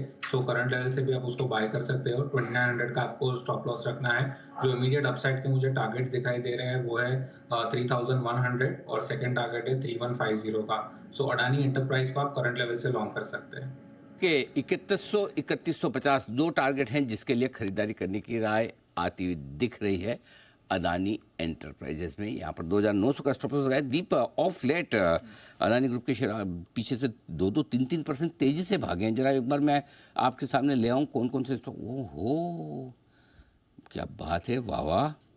Adani energy solutions 8%, Adani green 7%, NDTV 5%, Adani total gas 5%, Adani power 4%, port 3.5-4%, बीमार कुछ तो हो रहा है भाई, बढ़िया मूव आ रही है एकदम से। और ये पिछले 4-5 दिनों से एकदम ठंडे थे स्टॉक, बिल्कुल हिल नहीं रहे थे, लेकिन अचानक से बड़ी तेजी और बड़ा मूव बनता हुआ दिखा। तो ये इंटरेस्टिंग स्टॉक होता हुआ दिख रहा है, इस पर नजर रखिए ये सारे स्टॉक, बिल्कुल है ना। एब्सोल्युटली सर, चलिए अच्छा एक्शन आ रहा है अदानी। पेटीएम ये है वो एक और स्टॉक जो है सुर्खियों में और लगातार एक्शन में भी है, नतीजों के बाद, नतीजों के पहले, और अदरवाइज कुछ भी ना हो तो भी ऐसे गपशप में, बातों में, चर्चाओं में, कॉफ़ी टेबल पे हमेशा। तो वरुण हमारे साथ तैयार है बताने के लिए सारी डिटेल्स की। अभी अचानक क्या कुछ हुआ है पेटीएम में? अनिल जी श्रीराम की कृपा है। श्रीराम की कृपा से तो एक याद है, दीप एक मिनट जरा, नहीं वो लॉन्ग शॉट लाइए वापस। नहीं लॉन्ग शॉट क्या मतलब, बहुत बढ़िया लग रहा है। स्टूडियो की सज देखिए एकदम फूल मालाओं के साथ, और पीछे लूप और मंदिर का क्या लुक एंड फील है। और उसके ऊपर सब आप हम ऐसे रंग बिरंगे पारंपरिक परिधान में गए, मतलब आज वो काला टीका वाला मामला है, है ना। बिल्कुल। चलिए तो लॉन्ग शॉट दिखा तो मेरा एकदम सेट का डिजाइन देख के मजा आ गया एकदम वाकई में। अच्छा वाइब्स ही अलग आती है एकदम, है ना, फीलिंग्स एकदम, जो भावना है वो बढ़िया हो जाती है। जी बताइए वरुण। तो अनिल जी भी श्रीराम की कृपा इसके लिए कह रहा था क्योंकि अयोध्या में इन्होंने भी अयोध्या नगर निगम के साथ करार किया है। अच्छा। वहाँ पे जो पेटीएम के साउंड बॉक्स और QR कोड जो है वो यूज किए जाएंगे। ओके। हमने जो 11:30 को शो किया था उसमें भी हमने ये हाईलाइट किया था। इसके अलावा नतीजे जो आए हैं वो काबिल तारीफ है। रेवेन्यूज 38% बढ़े हैं। एबिटा बिफोर ईसॉप अगर आप देखेंगे तो 219 करोड़ का आया है, 31 करोड़ से बढ़ के। बाकी भी अगर आप देखेंगे पैरामीटर्स पे तो पेमेंट सर्विस के रेवेन्यू, फाइनेंशियल सर्विस के रेवेन्यू, इन सब में अच्छी खासी बढ़ोतरी देखने मिली है, 35 से 45% के आसपास की। कंपनी ने अपने कमेंट्री में कुछ अच्छी बातें की है। सबसे पहले तो जो क्रेडिट कार्ड है उसको पेमेंट ऐप से जोड़ रहे हैं, और कस्टमर्स का जो ओवरऑल क्रेडिट कार्ड को पेमेंट ऐप से जोड़ने का सिलसिला है वो इनका कहना है कि काफ़ी अच्छे से चल रहा है, और काफ़ी सारे ग्राहक जो है यहाँ पे जुड़ते जा रहे हैं। इन्होंने काफ़ी सारे बैंक्स के साथ क्रेडिट कार्ड के लिए पार्टनरशिप कर रखी है, और काफ़ी सारे बैंक्स और NBFCs के साथ ये आगे चल के पार्टनरशिप और करने वाले हैं। आपको याद होगा अनसिक्योर्ड पोर्टफोलियो या फिर जो छोटे लोन्स है उनको इन्होंने डिसकंटिन्यू किया था। इनका कहना है कि जो बड़े लोन्स है उसमें ग्रोथ काफ़ी अच्छी देखने मिल रही है। तो एक चिंता की बात जो थी वो यहाँ पे कम होते हुए नजर आ रही है। सिर्फ यही नहीं, कस्टमर एंगेजमेंट बढ़ाने के लिए काफ़ी सारे प्रमोशंस कर रहे हैं जो शायद इनको अयोध्या में फ़ायदा भी देते हुए नजर आएगा। अब CLSA की यहाँ पे रिपोर्ट आई है, इन्होंने अपना लक्ष्य बढ़ाया है 925 से बढ़ा के 960 का किया है। और इनका कहना है कि इन्होंने वैसे तो आउट परफॉर्म से खरीदारी की सलाह भी दी है। इनका कहना है कि कंपनी काफ़ी सारे दूसरे प्रोडक्ट्स में डाइवर्सिफाई कर रही है जिसका बड़ा फ़ायदा कंपनी को आने वाले दिनों में देखने मिलेगा। जो बुक नाउ पे लेटर इनका जो प्रोडक्ट था वहाँ पे थोड़े बहुत लॉसेस है, उसको ऑफसेट करने के लिए बाकी प्रोडक्ट जो कंपनी लॉन्च कर रही है उसका फ़ायदा कंपनी को मिलेगा, ये इनका कहना है। एबिटा का जो अनुमान है उसमें इन्होंने 3% के आसपास की बढ़ोतरी कर दी है। तो ये सारे पैरामीटर्स है जिसके वजह से आपने देखा कि पेटीएम के स्टॉक में अच्छी खासी तेज़ी देखने मिल रही है। और कुछ दिनों पहले जो अनसिक्योर्ड लोन के ऊपर जो छोटे टिकट साइज लोन के बाद इनके धड़ाधड़ टारगेट काटे गए थे, अब उनमें बढ़ाने का सिलसिला जो है वो फिर से शुरू हुआ है। तो ये पूरा पेटीएम का मामला आपके तो काफी टाइम से रेडार पर है। रीसेंट गिरावट में भी फिर आपने कहा था कि एक बार इसे एडजस्ट होने चाहिए, वापस भरोसा आ गया और वहां से भी एक अच्छी रैली हो चुकी है और आज भी स्टॉक में नहीं दीप, ये बायोन डिप सर मुझे लगता है ये 4 डिजिट में जाने की तैयारी कर रहा है, स्टॉक आएगा इवेंचुअली। बस इसके ये कि ये इसका जो है ना वो मामला कैसा है कि इसकी ड्राइविंग ऑफ रोड वाली है ना, स्मूथ नहीं होती, मतलब झटके थोड़े बीच में लगता रहता है, लेकिन ठीक है, जितने ज़्यादा झटके लग रहे हैं मजबूत हो रही है। हाँ, ऐसी वाली बात है। तो बिल्कुल सिद्धार्थ जी, आप ट्रैक करते हैं पेटीएम? जी Anil ji, we definitely track और हमारा बहुत ही पॉजिटिव व्यू रहा है। हाल में जो कंपनी का जो RBI के रेगुलेशन की वजह से थोड़ा सा इम्पैक्ट आया था, वहां पे हमने भी थोड़ा सा अपना अनुमान जो एस्टिमेट थोड़ा सा घटाया था। क्वार्टरली रिजल्ट्स काफी बेटर आए हैं, हमारे अनुमान से बेहतर हैं। और जो स्मॉल टिकट साइज में जहां पे RBI ने बताया था कि एक कॉशनरी पोजीशन रखना है, जो आपका प्रोविजन बढ़ाना है, तो उसको देखते हुए अब यहाँ पे जो लार्ज टिकट साइज जो लोन्स है वहां पे फोकस है, वहां पे ग्रोथ आ रही है। और हमें लगता है कि जो ओवरऑल बिजनेस है, जो आपका डिजिटल सॉल्यूशंस ये दे रहे हैं और लोन बुक उनका है, तो जो स्मॉल टिकट है और जो प्रीपेड लोन्स है उसका सेगमेंट का कंट्रीब्यूशन थोड़ा कंपैरेटिवली कम था। एंड अब RBI के क्वेश्चन के बाद वो सेगमेंट में ग्रो नहीं करेगी कंपनी, बाकी सेगमेंट में ग्रो करेगी। तो डेफिनेटली एक बाय ऑन डिप्स जो आपने बोला वो डेफिनेटली वर्क करता है। हम तो इस पे लॉन्ग टर्म बहुत ही पॉजिटिव है। हमारा टारगेट अभी ये रिजल्ट्स के पहले 900 का था, अब हम ये रिजल्ट्स आया है, आज कॉन्कॉल हुआ, तो अब उसके ऊपर रिव्यू करके मे बी हम थोड़ा सा और इम्प्रूव करेंगे। बट क्लियरली यहाँ पे तो 900 तक का तो टारगेट हमें दिखता है। ओके, तो ये है आपके लिए राय पेटीएम पर आती हुई। पेटीएम जबरदस्त एक्शन में आपको इस वक्त नजर आएगा। एक्शन की बात निकली तो action mid cap small cap शेयरों में चल रहा है भरपूर। और 3:30 बजे हम आपके लिए लेकर आ रहे हैं एक विशेष शो जो मिड कैप और स्मॉल कैप शेयरों पर ही आधारित है। आशीष सर, ये शो आप जैसे बड़े दिग्गजों के लिए भी बनाया गया है। बाकी मेरे जैसे एंकर्स ने तो किया ही है इस शो को, लेकिन आपसे भी रिक्वेस्ट है कि आप ज़रूर देखिएगा, क्योंकि आप तो देश भर में घूमते रहते हैं, सब रिटेल इन्वेस्टर से बातचीत करते हैं। आजकल डराने वाले लोग बहुत हैं, यूफोरिया हो गया है, बहुत बढ़ गए हैं, सब बेच दो, मर जाओगे, जब गिरेगा तो निकल नहीं पाओगे, ये सारी चीज़ें रोज़ रोज़ आती है। और रोज़ मैं जहाँ जाता हूँ सब ये पूछते, सर भेज दूँ सब? अच्छा, एक तो क्या इतना पैसा कभी देखा नहीं, इतना जल्दी आया नहीं। तेजी के मार्केट में जब खरीदा 4-5 साल इंतज़ार किया, बोले 12,000 की निफ्टी, हमारे भाव तो 8,000 के, है ना। सो वो सब के चक्कर में लोगों को सब डराते हैं। हाँ। कि ये हमने एक बहुत इंटरेस्टिंग शो किया। जी सर, पहले आपकी ओपिनियन दीजिए, फिर मैं शो के बारे में बता दूँ। जी आशुतोष। अनिल जी, जो आप जो बात कर रहे हैं ना, इसमें ना ये सारे डराने वालों को ब्लेम नहीं कर सकते, क्योंकि अनिल जी जो आपने बात बोली ना, it is too good to be true. इतनी जल्दी इतना बड़ा, इतनी स्पीड से पैसा कभी नहीं आया इतना बड़ा। तो अनिल जी, पास्ट एक्सपीरियंस जो वेटरन इन्वेस्टर्स या ट्रेडर्स हैं, वो अपने पास्ट एक्सपीरियंस या 20 साल के तजुर्बे से अनिल जी वो कह रहे हैं इतना पैसा आया नहीं, बुक खुद ही कर लेते हैं। मतलब इतना मन होता है और लेने का, कई बार उनको बोलो कि नहीं यार अभी तो बेचा है, तो वो ले नहीं पाते अनिल जी। तो मतलब सिर्फ डराने वाले ही नहीं है, उनका सेल्फ जो असेसमेंट है या सेल्फ एक्सपीरियंस है, उसकी वजह से भी अनिल जी जो एग्जैक्टली जो आपने बोला, इतना बड़ा, इतनी जल्दी, इतना स्टॉक कभी आया ही नहीं है। तो मतलब वो खुद भी बहुत लोग बुक कर रहे हैं। बात वही है कि मतलब तो मेरा पॉइंट सिंपल है, जब कोई डराना है तो डराने के लिए हमने आशु जी रखे हुए हैं ना। बाकी मतलब जहाँ डराना होगा आशु जी हैं, कौन सा आशु जी शो नहीं कर रहे हैं, रोज तो कर रहे हैं। आशु जी आप डरा दोगे ना टाइम आने पर। बिल्कुल डरा देंगे फिर क्या है, फिर क्या डराने के लिए आशु जी रखे हमने, चिंता मत करो। बिल्कुल, बाकी तो करो। आशु जी के अलावा कोई डराए तो डरना नहीं, इनके अलावा कोई डराए तो डरना नहीं। सो इसीलिए हमने एक बहुत इंटरेस्टिंग शो किया है, आप लोग भी देखिएगा। अतुल सूरी साहब ने पिछले 10 सालों की कुछ इंटरेस्टिंग डेटा की रिसर्च की है, और इस रिसर्च के दम पर उन्होंने बताया कि क्या मिड कैप स्मॉल कैप शेयरों में कुछ यूफोरिया है या खरीदने का वक्त है। एक छोटी झलक पहले मैं दिखा दूं, फिर 3:30 बजे पूरा शो देखिए। ओके, झलक थोड़ी देर में आएगी अभी, लेकिन तब तक आप ये ध्यान में रखिए कि, और मैं इसका पूरा आपको बता दूं कि उन्होंने small cap, mid cap, large cap तीनों का कंपैरिजन किया है और बताया कि कहाँ यूफोरिया है, कहाँ नहीं है, कहाँ पैसा बनेगा, कहाँ नहीं बनेगा, ये आप ध्यान में रखिए। Interesting data analysis sir. बिल्कुल, बढ़िया। आइए बढ़ते आगे। एक बिगुल है हिमांशु जी के लिए। हिटमैन हिमांशु,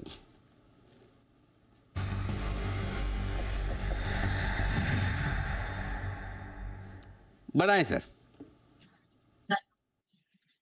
अनिल जी, एक और पीएसयू बैंक जिसमें ब्रेकआउट आ रहा है वीकली बेसिस पर, स्टॉक का नाम है इंडियन बैंक, जिसमें खरीदारी करके चलनी है। 457-458 रुपए के आसपास के करंट लेवल्स हैं। यहाँ पर एक लॉन्ग पोजीशन बनाकर चलने की सलाह रहेगी 451 रुपए के ट्रेडिंग स्टॉप लॉस के साथ। मेरा मानना है कि 1 से 2 दिनों में इस स्टॉक में 475-480 रुपए तक के टारगेट्स देखने को मिलेंगे। फ्रेश ब्रेकआउट है, अच्छी तेजी यहाँ से बनती हुई नजर आ सकती है। इस पर करनी है आपको खरीदारी। आइए वागले साहब के लिए भी एक बिगुल, वागले का wonder.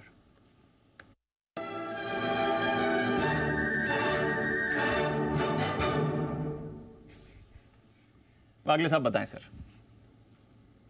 Deepanshu, Adani Ports buy करना है। 1187 1188 का करंट भाव है। मुझे लगता है ये 1200 ब्रेक करने के लिए तैयार है और उसके बाद मोमेंटम आएगा।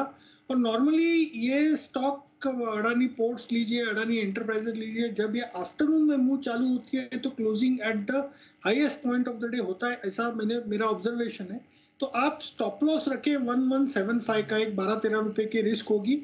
1200 के पार ऐड करिए। मेरा 1230 तक का व्यू है, टाइम फ्रेम आज और ट्यूसडे। रिपोर्ट में खरीदारी करने की राय, और 1200 के पार निकलने को है तैयार, और बिल्कुल स्पीड जित देखिए, वाओ। 3% ऊपर अडानी पोर्ट, 2.5% ऊपर अडानी एंटरप्राइजेज, और लंबी लिस्ट है अडानी ग्रुप के शेयर की, जहां पर आज भरपूर तेजी बनती हुई दिख रही है। लेकिन भरपूर एक्शन है अयोध्या में, न सिर्फ धार्मिक आयोजन के लिहाज से बल्कि बिजनेस के लिहाज से भी। और 22 जनवरी को जब प्राण प्रतिष्ठा होगी, देश भर में जब आयोजन होंगे, अंदाज लगाइए कि कितना बिजनेस अयोध्या में होने वाला है। नहीं लगा पा रहे, कोई बात नहीं, मत लगाइए। नूपुर तैयार है सारे डेटा लेकर। नूपुर बताइए। बिल्कुल सर, बड़ा इवेंट है तो बड़ा कारोबार उस दिन आपको देखने को मिल सकता है। 22 जनवरी के दिन माना जा रहा है कि 1 लाख करोड़ तक का कारोबार हो सकता है। 1 lakh crore? Yes sir. Wow. जो सजावट हमने स्टूडियो में करी है, ऐसे घरों में भी होने वाली है। टी शर्ट्स बिकने वाले, श्री राम के नाम के टी शर्ट बिकेंगे। जो मंदिर हमने लगाया स्टूडियो में, ऐसे मंदिर बिकने वाले काफी सारे, और सब डेटा सामने है। मैं जा रहता हूँ उसके आसपास, तो 7-8 सोसाइटी में तो पूरे कल से लाइटिंग, डेकोरेशन सब कुछ चालू, और पूरा धूमधाम खाना पीना पूरे दिन का सोसाइटी में, मतलब ये सब चालू हो गए ऑलरेडी। सर 30,000 आयोजन होने वाले। अब सोचिए 30,000। कम बता रहे हैं हम। 30,000 मुंबई के होंगे शायद, जो ऑर्गेनाइज्ड होते हैं ना ये। अच्छा हाँ, अच्छा ओके, वैसे जो बड़े वाले लेवल पे। ओह यस, हाँ बिल्कुल। आई थिंक इंडिविजुअल और होम लेवल पर तो घर पे तो खैर सब दिवाली की तरह ही मनाएंगे एकदम। डीओ की बिक्री चालू होगी। हाँ, मैंने तो रोड साइड पे दिए बिकते हुए भी देखे। हो रहा है, बिल्कुल बिल्कुल। कंदील दिए, ये सारे। शिवाजी पार्क के यहाँ बड़ा सा एक वो बनाया है लाइटिंग का, जिसमें पूरा मंदिर है और श्री राम भगवान है। अरे वाह, क्या बात है। कल आई थिंक सीलिंग पे भी कुछ हो रहा है, वो कुछ होलोग्राम का करके वो करा। अच्छा, मैं अभी तक उधर से गया, आज उधर से जाता हूँ फिर। ओके, और क्या हो रहा है? बिल्कुल सर, 30 शहरों का आंकड़ा सामने आया। उनके फीडबैक से ये अनुमान निकाला गया कि 22 जनवरी के दिन सिर्फ एक दिन में ही 1 लाख करोड़ का कारोबार होने की उम्मीद है, जिसमें जैसे कि बड़े आयोजन होने वाले हैं, जैसे कि श्री राम चौकी, श्री राम की रैलियां निकलने वाली है, जो पद यात्रा है, ऐसे आयोजन 22 जनवरी को होते हुए दिखेंगे। इन आयोजनों में जो है लोग आपको काफ़ी सारी चीज़ें खरीदते हुए नजर आ सकते हैं, जैसे कि श्री राम झंडे, बैनर, टी शर्ट, राम मंदिर की छवि वाले कुर्ते बिकते हुए दिखेंगे, जिसकी वजह से जो कारोबार का आंकड़ा है उसका अनुमान 1 लाख करोड़ रुपए माना जा रहा है। इंटरेस्टिंग बात यह कि राम मंदिर के मॉडल की जो मांग है वो तेजी से बढ़ती हुई दिख रही है, और माना जा रहा है कि 5 करोड़ मॉडल उस दिन आपको बिकते हुए नजर आ सकते हैं। तो पहले आ चुका है, देखिए एक बार जरा लाइए, कैमरा लाइए। यही है एकदम मॉडल बिल्कुल। और ये बिल्कुल दीप इको फ्रेंडली है। Yes sir. ये प्लास्टिक का नहीं है, लकड़ी का बना हुआ है एकदम। ये हाँ, हमारे पास जो अयोध्या राम मंदिर का ये मॉडल है बिल्कुल, और लाइट वेट है ताकि लकड़ी ज़्यादा भी ना लगे। बिल्कुल इको फ्रेंडली हमने बनाया है इसको। बहुत बढ़िया सर। बिल्कुल सर। तो 5 करोड़ से ज़्यादा ये बिक सकते हैं 22 तारीख के दिन। और दिल्ली के स्पेसिफिकली बात करें तो वहाँ पे काफ़ी सारे सांस्कृतिक कार्यक्रम होने वाले हैं, और वृंदावन और जयपुर से स्पेशल जो लोग नर्तक और गायक होते हैं वो भी आने वाले। तो बाज़ारों में काफ़ी सारे कार्यक्रम होंगे, बड़े इवेंट्स माने जा रहे हैं कि 30,000 एक ही दिन में होते हुए दिखेंगे, जिसमें जो कारोबार होगा उसकी कीमत 1 लाख करोड़ रुपए से ज़्यादा की हो सकती है। ओके, तो चलिए, बड़े बिजनेस होने की तैयारी इसमें, तो सब अपनी अपनी श्रद्धा के अनुसार मना रहे हैं, लेकिन मनाने के तरीके कुछ मैं आपको बताता हूँ। आपकी तस्वीरें देख के तबीयत खुश हो जाएगी। जरा सारे हमारे एक्सपर्ट्स भी और हमारे दर्शक भी अपनी नज़रें टीवी स्क्रीन पर रखिए। अयोध्या में है एक लता मंगेशकर चौक, जहाँ पर आपने देखा होगा कि वीणा रखी हुई है और उसे लता मंगेशकर चौक के तौर पर जाना जाता है। वहाँ पर यूपी पुलिस ने जो धुन बजाई है अपने बैंड से, जरा आनंद लीजिए।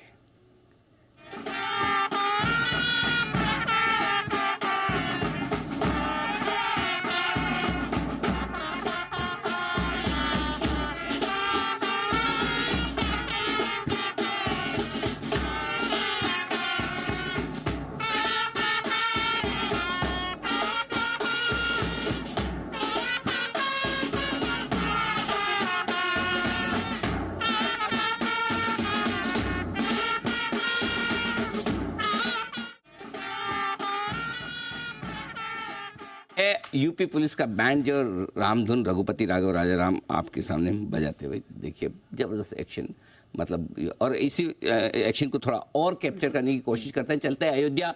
हमारे संवाददाता विवेक त्रिपाठी वहाँ पर है, सूर्य स्तंभ के पास, और ये एक बड़ी इम्पोर्टेंट वहाँ की लोकेशन है, सूर्य स्तंभ अभी जो बनाया गया है। पहले विवेक से जानते हैं, जरा विवेक बताएं क्या कुछ माहौल है इस वक्त अयोध्या में?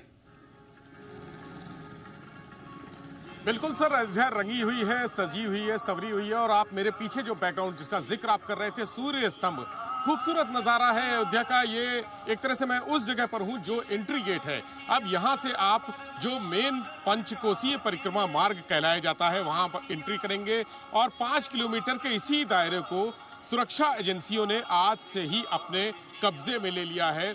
चूंकि बहुत सारे थ्रेट हैं, आतंकी धमकियां भी हैं, तमाम तरह के संदिग्ध लोग बीते दिनों पकड़े गए हैं, सस्पेक्टेड लोग पकड़े गए हैं, जिनके कनेक्शन आतंकियों से निकले हैं, कनाडा में बैठे हुए आतंकियों से। इसलिए सुरक्षा व्यवस्था बहुत ज़रूरी है। मुख्यमंत्री योगी आदित्यनाथ यहाँ पर कल आए थे, और उसके बाद आज का दिन ऐसा है जो सुरक्षा एजेंसियों के लिए चैलेंजिंग है, क्योंकि जगह जगह पर बैरिकेटिंग करनी है। अयोध्या को पूरी तरह से हम कहें कि सील करना है, और सुरक्षा एजेंसियां जो भी हैं, ATS, STF, IB, intelligence bureau और अन्य एजेंसियां, सारी एजेंसियां लगी हुई हैं कि अयोध्या में कोई मिस हैपनिंग ना होने पाए। दूसरी तरफ जो माहौल है यहाँ का, वो अद्भुत माहौल है, राममय माहौल है। प्रभु श्री राम के भजन गूंज रहे हैं, आप सुन भी रहे होंगे बैकग्राउंड में जो साउंड चल रही है। हर पिलर पर लाउड स्पीकर लगे हुए हैं, जगह जगह पर जो लाउड स्पीकर है उनके माध्यम से प्रभु श्री राम के अलग अलग भजन, अलग अलग धुनें लोगों को सुनाई जा रही हैं। हर व्यक्ति जो यहाँ पर आ रहा है वो प्रभु श्री राम के लिए एक मन में भक्ति का भाव लेकर आ रहा है।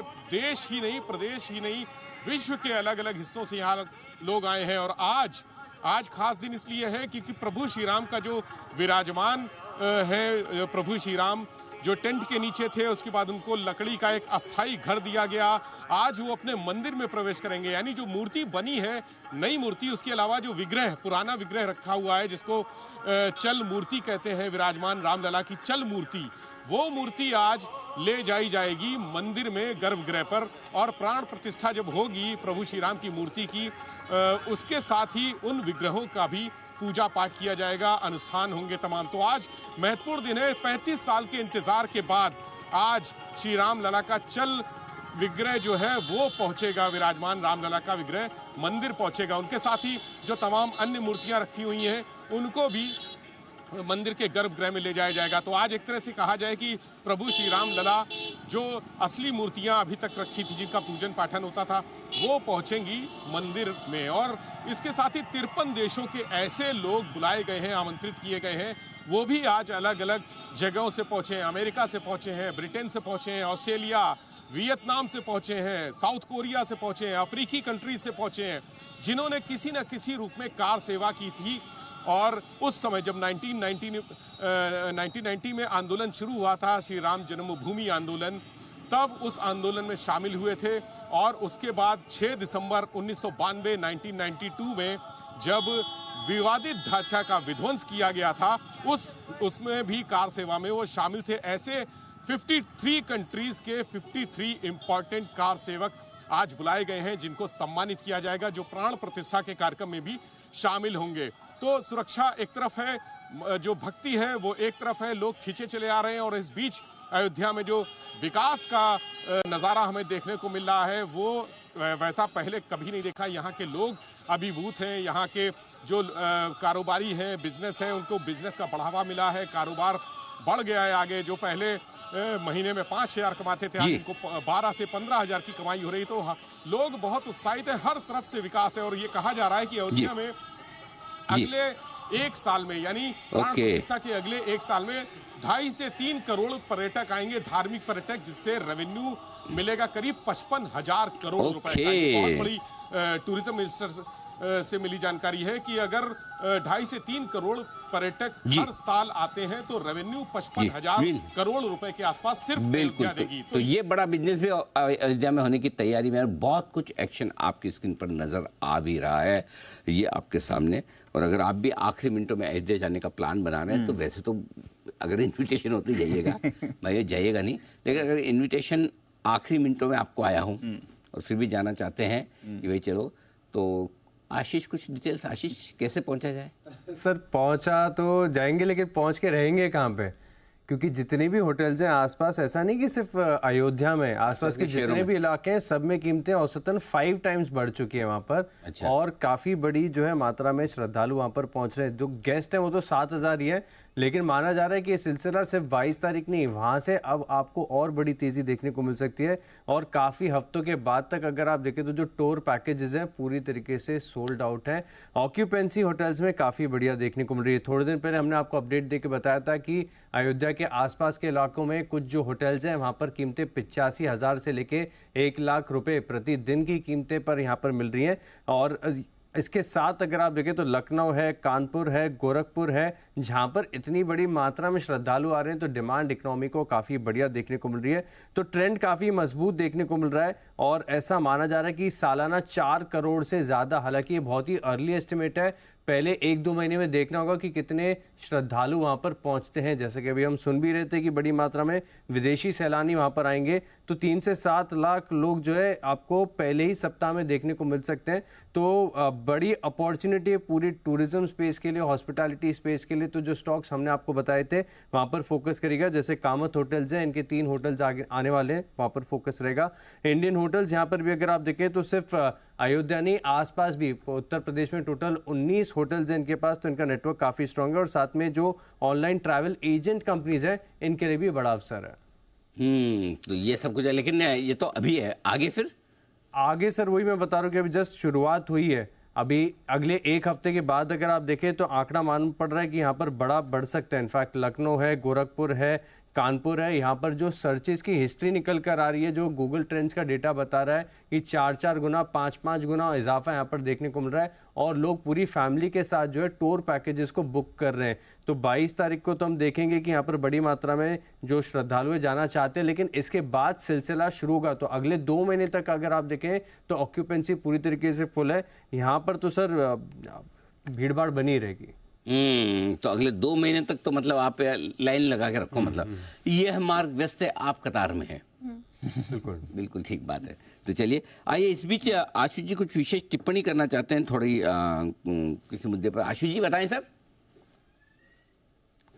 अनिल जी मुद्दे पर टिप्पणी मैं तो कह रहा हूँ, बहुत सालों बाद हम अक्सर, अनिल जी मतलब आप इतने सालों से शो कर रहे हैं, हम भी इतने सालों से मार्केट देख रहे हैं, मतलब ये स्टेटमेंट हमने कितनी बार दी होगी कि इंडेक्स मैनेज हो रहा है और स्टॉक्स में डिस्ट्रीब्यूशन हो रही है, इंडेक्स मैनेज हो रहा है, स्टॉक में प्रॉफिट बुकिंग हो रही है, इंडेक्स मैनेज हो रहा है, स्टॉक्स बढ़ते नहीं है, मतलब वो अनिल जी पहली बार ऐसा फिनोमिना देखा गया है कि मतलब एक रिवर्स स्टेटमेंट हो रही है कि स्टॉक्स बढ़ते जा रहे हैं और इंडेक्स में डिस्ट्रीब्यूशन हो रही है, स्टॉक्स ऊपर जाए जा रहे हैं, इंडेक्स में ऑफलोडिंग हो रही है, स्टॉक्स ऊपर जा रहे हैं, इंडेक्स में प्रॉफिट बुकिंग हो रही है। अनिल जी मतलब ये इंडेक्स वाली game because of the option, जो ऑप्शन मार्केट इतनी बड़ी हो गई है, जो दुनिया की सबसे बड़ी मार्केट इंडिया की बन गई है, अनिल जी इंडेक्स कितना मतलब डाइकॉटमी होती जाएगी और कैसी कैसी चीजें हमारे को देखने को मिलेंगी, ऐसे बहुत सारे इंटरेस्टिंग एक्सपीरियंस होने वाले हैं अनिल जी जो हमने आज तक इस मार्केट में नहीं देखे थे कि क्यों तेजी क्यों मंदी, या जो एक एक शार्प डिप्स एक एक दिन में हमारे को मतलब रिवर्स मिलेंगे, तेजी में मंदी के और मंदी के तेजी में मिलेंगे, it is all because of options. And first time as I am just experiencing Anil ji कि स्टॉक्स बढ़ते जा रहे हैं और इंडेक्स में कुछ दम नहीं दिख रहा और कैसी डिस्ट्रीब्यूशन हो रही है। So this was the observation I thought I will share with you. ये है आपके लिए आशीष सर की तरफ से बहुत ही बेहतरीन ऑब्जर्वेशन। बाजार पर इंडेक्स में डिस्ट्रीब्यूशन, स्टॉक्स में भरपूर action, enjoy, have fun. Okay, आइए बढ़ते आगे और कुछ कुछ इंटरेस्टिंग खबरें हम हमारी तरफ से और आते दिख रहे। रामलला की प्राण प्रतिष्ठा से पूरा देश राममय हो चुका है और फैशन बाजार पर भी इस इवेंट का बड़ा रंग चढ़ता हुआ नजर आ रहा है। और ये रंग चढ़ता हुआ और कौन बताएगा नूपुर के अलावा। नूपुर जी बताइए, फैशन बाजार में से आपने क्या ढूंढ के निकाला है? बिल्कुल सर, अयोध्या के पास ही वाराणसी है और वहाँ की बनारसी साड़ी जो होती है वो बहुत फेमस होती है। तो उन साड़ियों पे स्पेशल कुछ किया गया है जिनकी कीमत 1 लाख से ऊपर पहुँचती हुई दिख रही है। सिल्क की साड़ी, साड़ी की कीमत 1 लाख? हाँ सर। वाह, साड़ी की कीमत 1 लाख? 1 लाख। माय गॉड, अच्छा ऐसा क्या है भाई, बताइए जरा इन साड़ियों में। इसमें रामचरितमानस का जो पूरा जितनी भी घटनाएं उसमें दिखाई गई है, अच्छा। पूरा इसमें बनाया गया है। इसमें जितनी भी श्लोक है वो भी लिखे गए हैं और राम भगवान के भी इसमें जो फोटोज है 500 से ज़्यादा चित्र इसमें लगाए गए, जिसकी वजह से वैसे भी बनारसी सिल्क की जो साड़ी होती है वो बहुत महंगी भी होती है और 7,000 से तो शुरू होती है। लेकिन जिस हिसाब से अभी ये बड़ा इवेंट आ रहा है उसके बाद ये जो पूरी इंडस्ट्री है बनारसी सिल्क साड़ी वाली, इनके जो बिजनेस वाले हैं उनका कहना है कि उनकी बहुत इच्छा थी कि पहली साड़ी वो अयोध्या में प्राण प्रतिष्ठान के दिन ही दे, लेकिन वो संभव नहीं हो पाया। लेकिन अगले ही हफ्ते से वो ये बिक्री शुरू कर देंगे और इसकी मांग इतनी ज़्यादा है कि प्राइजेस 1 लाख से ऊपर पहुँचती हुई फिलहाल नजर आ रही है। जी मतलब कुछ नई नई चीजें दिक्कत कर आ रही है, इनोवेशन क्या सोच चल रही है लोग, इनोवेशन की वजह से ही आप देखिए कि साड़ी 1-1 लाख रुपए में बिक रही है। तो हाँ, नहीं तो नूपुर तो 1 लाख रुपए में कम से कम 5-7 कितनी साड़ी आ जाती है नूपुर, आराम से पूरा वार्डरोब एक बार 10 तो आ ही जाती है ना। हाँ, so on an average purchase 10,000 की पर साड़ी। तो 10 तो पता चल गया। हाँ, सो मतलब कम से कम वार्डरोब तो एक बार के लिए तो भरी जाए, लेकिन क्लास और क्वालिटी की बात अलग है। तो ये देखिए बहुत कुछ होता दिख रहा है फैशन मार्केट में भी। ये थोड़ा बाजार पर भी फोकस करते हैं। आई थिंक हिमांशु जी की तरफ से एक कॉल भी आ रहा है, बिल्कुल उनके लिए। हिटमैन हिमांशु।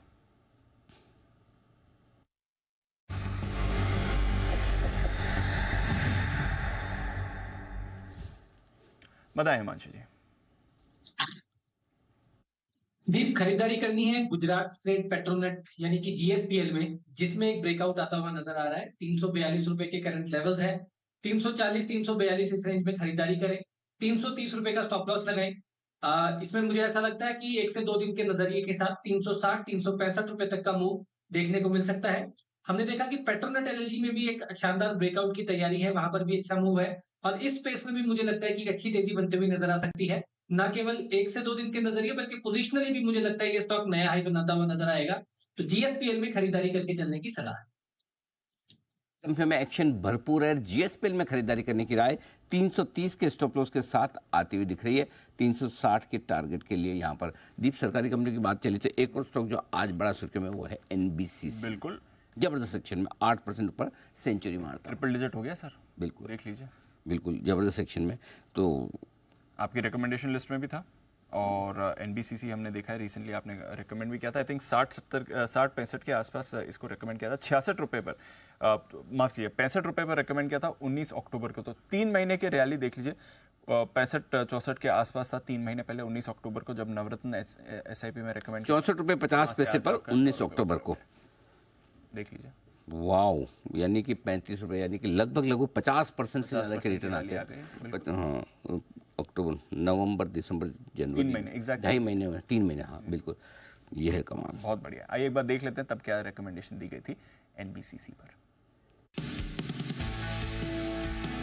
ये सही मायनों में बजट स्टॉक है, क्योंकि अगर आप बजट के आंकड़े देखें, पिछले 9 में से 7 बार बजट से 1 महीने पहले इस स्टॉक ने 10 से 28% तक के रिटर्न दिए। जब 72,000 करोड़ की ऑर्डर बुक हो और इस ऑर्डर बुक में कहीं कोई दूर दूर तक कमी होने के चांस नहीं है, बल्कि बढ़ने की ही संभावना है, तो इस ऑर्डर बुक का भी फायदा मिलता हुआ दिखेगा। 65 छोटा टारगेट है, उसके बाद 75 और 80 तक के बड़े टारगेट के लिए साल भर का व्यू बनाकर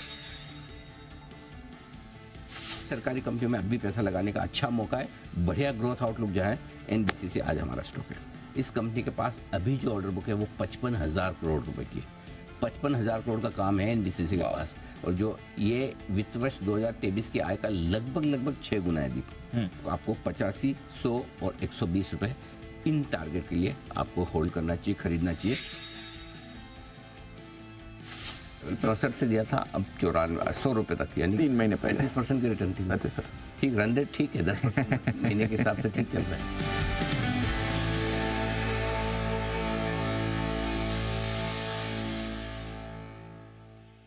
शानदार रैली दिखाता हुआ एनबीसीसी, और अभी भी रुकने का नाम नहीं ले रहा है। आज की भी रैली देखिए, जबरदस्त है। 64 पर रेकमेंड किया था 3 महीने पहले, वहां से देख लिए 50% से ज्यादा की अपने ये काउंटर दिखा चुका है। आइए फाइनल स्ट्रैटेजी ली जाए आज की अनिल जी की तरफ से भी।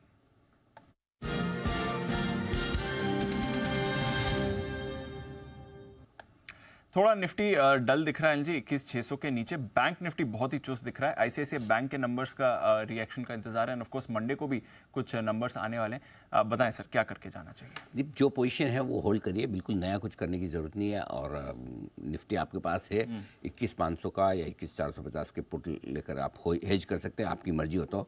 शॉर्ट है तो 21,700 के कॉल से हेज कर सकते हैं, नहीं तो ऐसे रख लीजिए। 100-125 पॉइंट ऊपर या नीचे खुले तो आपको और ऐड करने की इच्छा होनी चाहिए, लॉन्ग में भी और शॉर्ट में भी। बैंक निफ्टी तो मैं जब तक आईसीआईसीआई बैंक के रिजल्ट नहीं देखूंगा कोई कॉल नहीं है। 46,300 के ऊपर तेजी है, 45,700 के नीचे कमजोरी है, और बीचों बीच में 46,000 से थोड़ा सा ऊपर बंद हो रहे हैं। सो वेट एंड वॉच वाली सिचुएशन है। जब कमज़ोर था तो भी हम घबरा नहीं रहते हैं, जब मजबूत है तो भी हमें बहुत ज़्यादा ओवर कॉन्फिडेंस नहीं है। तो अभी हम आईसीआईसीआई बैंक के बाद डिसाइड करेंगे। बैंक निफ्टी पे हमें कोई डिसीजन लेने में हड़बड़ी और जल्दी नहीं है। हमने एक कमेटी बिठा रखी है जो अगले क्वार्टर तक उसकी रिपोर्ट देगी। ऐसा बिल्कुल नहीं होने वाला है, 3 महीनों तक नहीं, 3 दिनों में इसकी रिपोर्ट आ जाएगी। जब हम मंगलवार को लौटेंगे तब तक हमारे सामने बहुत क्लैरिटी होगी कि बैंक निफ्टी, वैसे चांस जो दिख रहे हैं दीप, कोटक के रिजल्ट देखने के बाद और आरबीएल के स्टॉक के रिएक्शन के बाद, चांस ये है कि बैंक निफ्टी 46,300 के ऊपर मंगलवार को ब्रेकआउट देने की कोशिश करेगा, उधर के चांस ज़्यादा है। सो इस वक्त इस लेवल पर, इस माहौल में शॉर्ट में बैंक निफ्टी में रिस्क थोड़ी सी ज़्यादा है बजाय लॉन्ग के। और आपको आशीष सर ने भी बैंक निफ्टी पर बुल स्प्रेड बना कर दिया है, तो थोड़ा सा लॉन्ग साइड पर फेवरेबल है, 60-40 काइंड ऑफ। बट फिर भी आईसीआईसीआई बैंक मेक और ब्रेक है। आईसीआईसीआई बैंक मेक और ब्रेक, बिल्कुल। तो चलिए, मंडे को छुट्टी है, उसके बाद ट्यूसडे को बाजार रिएक्ट करेंगे। थोड़ा हल्के रहिए, कॉशियस रहिए, कोई परेशानी नहीं है। ये है आपके लिए बाजार पर राय। बैन से बेनिफिट, इसका भी अपडेट ले लिया जाए। 2 दिनों से तो हम देख रहे हैं बैन लिस्ट थोड़ी कम होती हुई दिख रही है। क्या बदलाव होने वाले हैं आज, जानते हैं आशीष के साथ।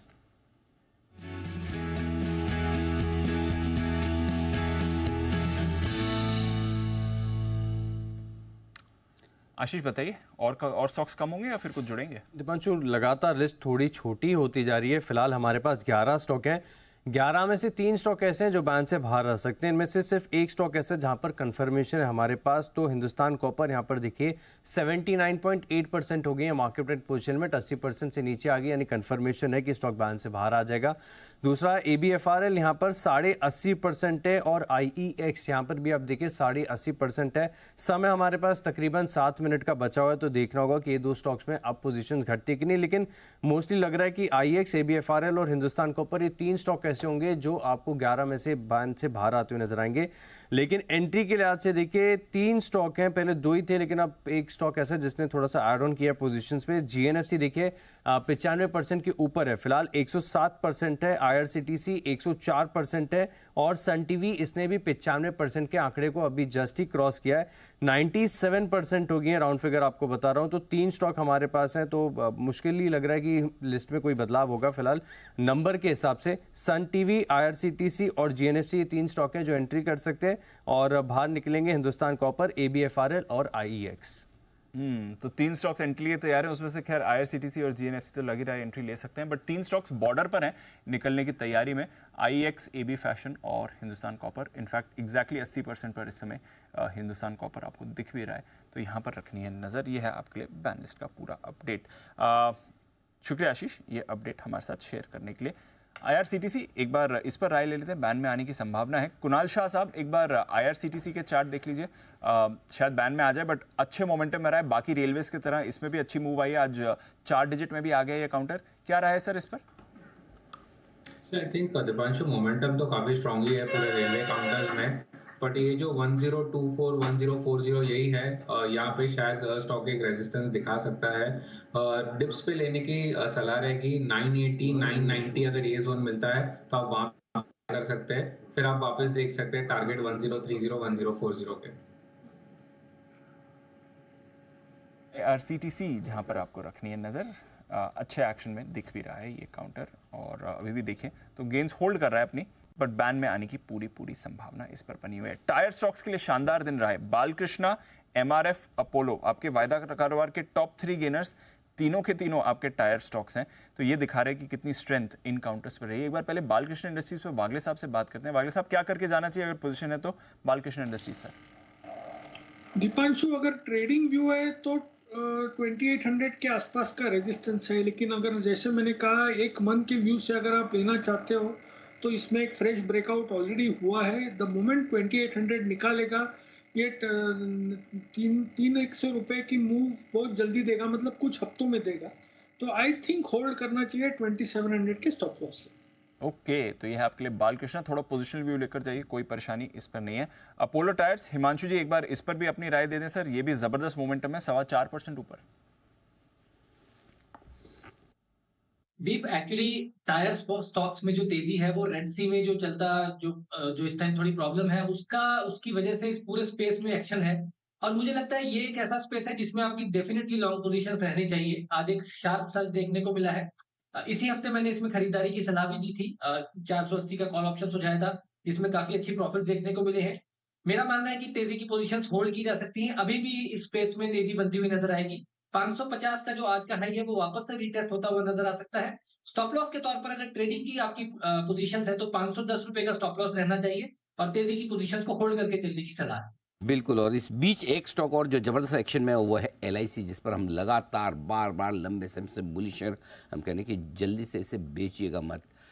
आज इसने एक इतिहास बनाया है, फिर से बनाया नहीं है, दोहराया है। 949 ये थी इशू प्राइस, इसके बाद रिटेल को डिस्काउंट दिया गया, पॉलिसी होल्डर्स को डिस्काउंट दिया गया, तो 904 की प्राइस रिटेल की थी, पॉलिसी होल्डर की 889 की थी। आज इसने अपनी इशू प्राइस को टच किया, जहां पर QIB और बड़े इन्वेस्टर्स HNI इन्वेस्टर्स को मिला था वो था 949। आज का है ये 948 पॉइंट समथिंग 45, यानी कि आज अपने इशू प्राइस पर LIC पहुंचा है, और ये एक बड़ा, अब मेरे ख्याल से लाइफ हाई पर ही ट्रेड कर रहा होगा, इशू प्राइस के नीचे ही लिस्ट हुआ था, तो जाहिर सी बात है कि अब इशू प्राइस पर पहुंचता हुआ दिखा। तो LIC, मैं फिर कहूँगा दीप, पिछले 3 महीनों से हम लगातार करें कि LIC को बिल्कुल भी बेचना नहीं है। ये मत सोचिए कि 2 साल बाद, 3 साल बाद, 2.5 साल बाद मेरे भाव आए, जान छुट्टी लाखों पायल लौट के बुद्धू घर को आए। हाँ, बुद्धू तो आप होंगे अगर अब इस भाव में बेच देंगे, अब नहीं बेचना है। 1100-1200 के टारगेट के रखिए, और मैं लॉजिक आपको समझा देता हूँ। LIC के पोर्टफोलियो में मार्क टू मार्केट प्रॉफिट जो इस बाजार की तेजी के साथ आ रहे हैं, बिल्कुल गवर्नमेंट ऑफ इंडिया के बाद सबसे बड़ा इन्वेस्टर भारतीय बाजारों में LIC ही है, ये ध्यान में रखें। तो ये जो अनरियलाइज गेंस जो बन रहे हैं, इसकी वैल्यू कुछ और ही है, कुछ अलग ही, इसलिए रखिए, इसको होल्ड करिए। इतने समय होल्ड किया, अब 1.5 साल होल्ड किया आराम से, थोड़ा और क्या, बिल्कुल 1.5 साल होल्ड किया तो कम से कम थोड़ा, कुछ नहीं तो अरे बैंक के ब्याज की जितना तो कमाओ, उतना तो कमाओ ना, कम से तो ज़्यादा ही 20% तो बनता है। 20% का मतलब कितना हो गया? 1150 का एंड ऑफ है ना, 1100-1200 तो मिनिमम टारगेट, इतना तो रखिए, फिर देखेंगे, रिव्यू करेंगे। बट LIC डेफिनेटली आपके लिए होल्ड है, हड़बड़ी में, जल्दबाजी में बेचिएगा मत, मेरा ही कहना है। एक और स्टॉक जो आज सेठी साहब ने सुबह रिकमेंड किया था, SPL मिड कैप स्टॉक में, जो हमारा रिकमेंडेशन लिस्ट में आ रहा है, शेयर इंडिया सिक्योरिटीज़ 1880 ये टारगेट बनता हुआ दिख रहा है शेयर इंडिया इंडस्ट्रीज सिक्योरिटीज़ में, और आज सुबह सेठी साहब ने 1900 के टारगेट के लिए रिकमेंड किया था, तेज़ी से उस टारगेट की तरफ बढ़ता हुआ दिख रहा है, तो ये भी बड़े एक्शन में आपके लिए आता हुआ दिख रहा है। 1288 रुपये में हमने वर्ल्ड कप के वक्त स्टॉक ऑफ द टूर्नामेंट के तौर पर इसको रिकमेंड किया था, 1288 में 1900। वाओ वाओ वाओ, जबरदस्त। चलिए, ये है आपके लिए सारे के सारे शेयर्स और स्टॉक्स जहां पर अच्छा एक्शन रहा है। शेयर इंडिया सिक्योरिटी जबरदस्त मोमेंटम में आज भी आपको ये काउंटर दिखाए। क्लोजिंग की तरफ बढ़ते हैं। बहुत ही शानदार हफ्ता रहा है। मिडिल ऑफ द वीक आपने देखा, आप नए हाईज को भी बनाते हुए, एक तो पहले 6 दिन पूरे ट्रेडिंग हफ्ते रहा है। अनयूजुअल होता है, अगले हफ्ते सिर्फ 3 ट्रेडिंग सेशन है, बट इस हफ्ते आपने भरपाई करी है 6 ट्रेडिंग सेशन से। नया हाई भी बना, उसके बाद शार्प 2000 पॉइंट से ज़्यादा की गिरावट बैंक निफ्टी में भी आपने देखी, निफ्टी में भी प्रेशर बना। अब फिर से आप रिबाउंड के मूड में आ रहे हैं पिछले 2 सेशन से। तो काफ़ी उतार चढ़ाव वाला हफ्ता रहा है, बट एंड में आप देख रहे हैं 21,600 के आसपास निफ्टी क्लोजिंग कर रहा है। 46,000 के ऊपर आपको बैंक निफ्टी क्लोज दे रहा है। आईसीआईसीआई बैंक, इसके नंबर्स आएंगे, उसका रिएक्शन आपको दिखेगा ट्यूसडे के ट्रेडिंग सेशन में। कोल इंडिया टॉप गेनर था और सारे पीएसयूज में अच्छा मूव आई थी। PSU index top life high पर बंद हुआ है। आईसीआईसीआई बैंक नतीजों से पहले अच्छा था। एचडीएफसी बैंक फाइनली थोड़ी सी स्ट्रेंथ इसमें आई है। एसबीआई और एक्सिस बैंक में भी आपने मूवमेंट देखा है, बट नतीजों के बाद एचयूएल और टीसीएस यहां से सबसे ज्यादा प्रेशर बना है। आईटीसी और रिलायंस, यहां पर भी आपको प्रेशर था, अदरवाइज बाजार उतना खराब नहीं था। But all's well that ends well. Record high पर अनजी मिड कैप इंडेक्स 48,000 के ऊपर की क्लोजिंग। रिकॉर्ड हाई पर स्मॉल कैप इंडेक्स।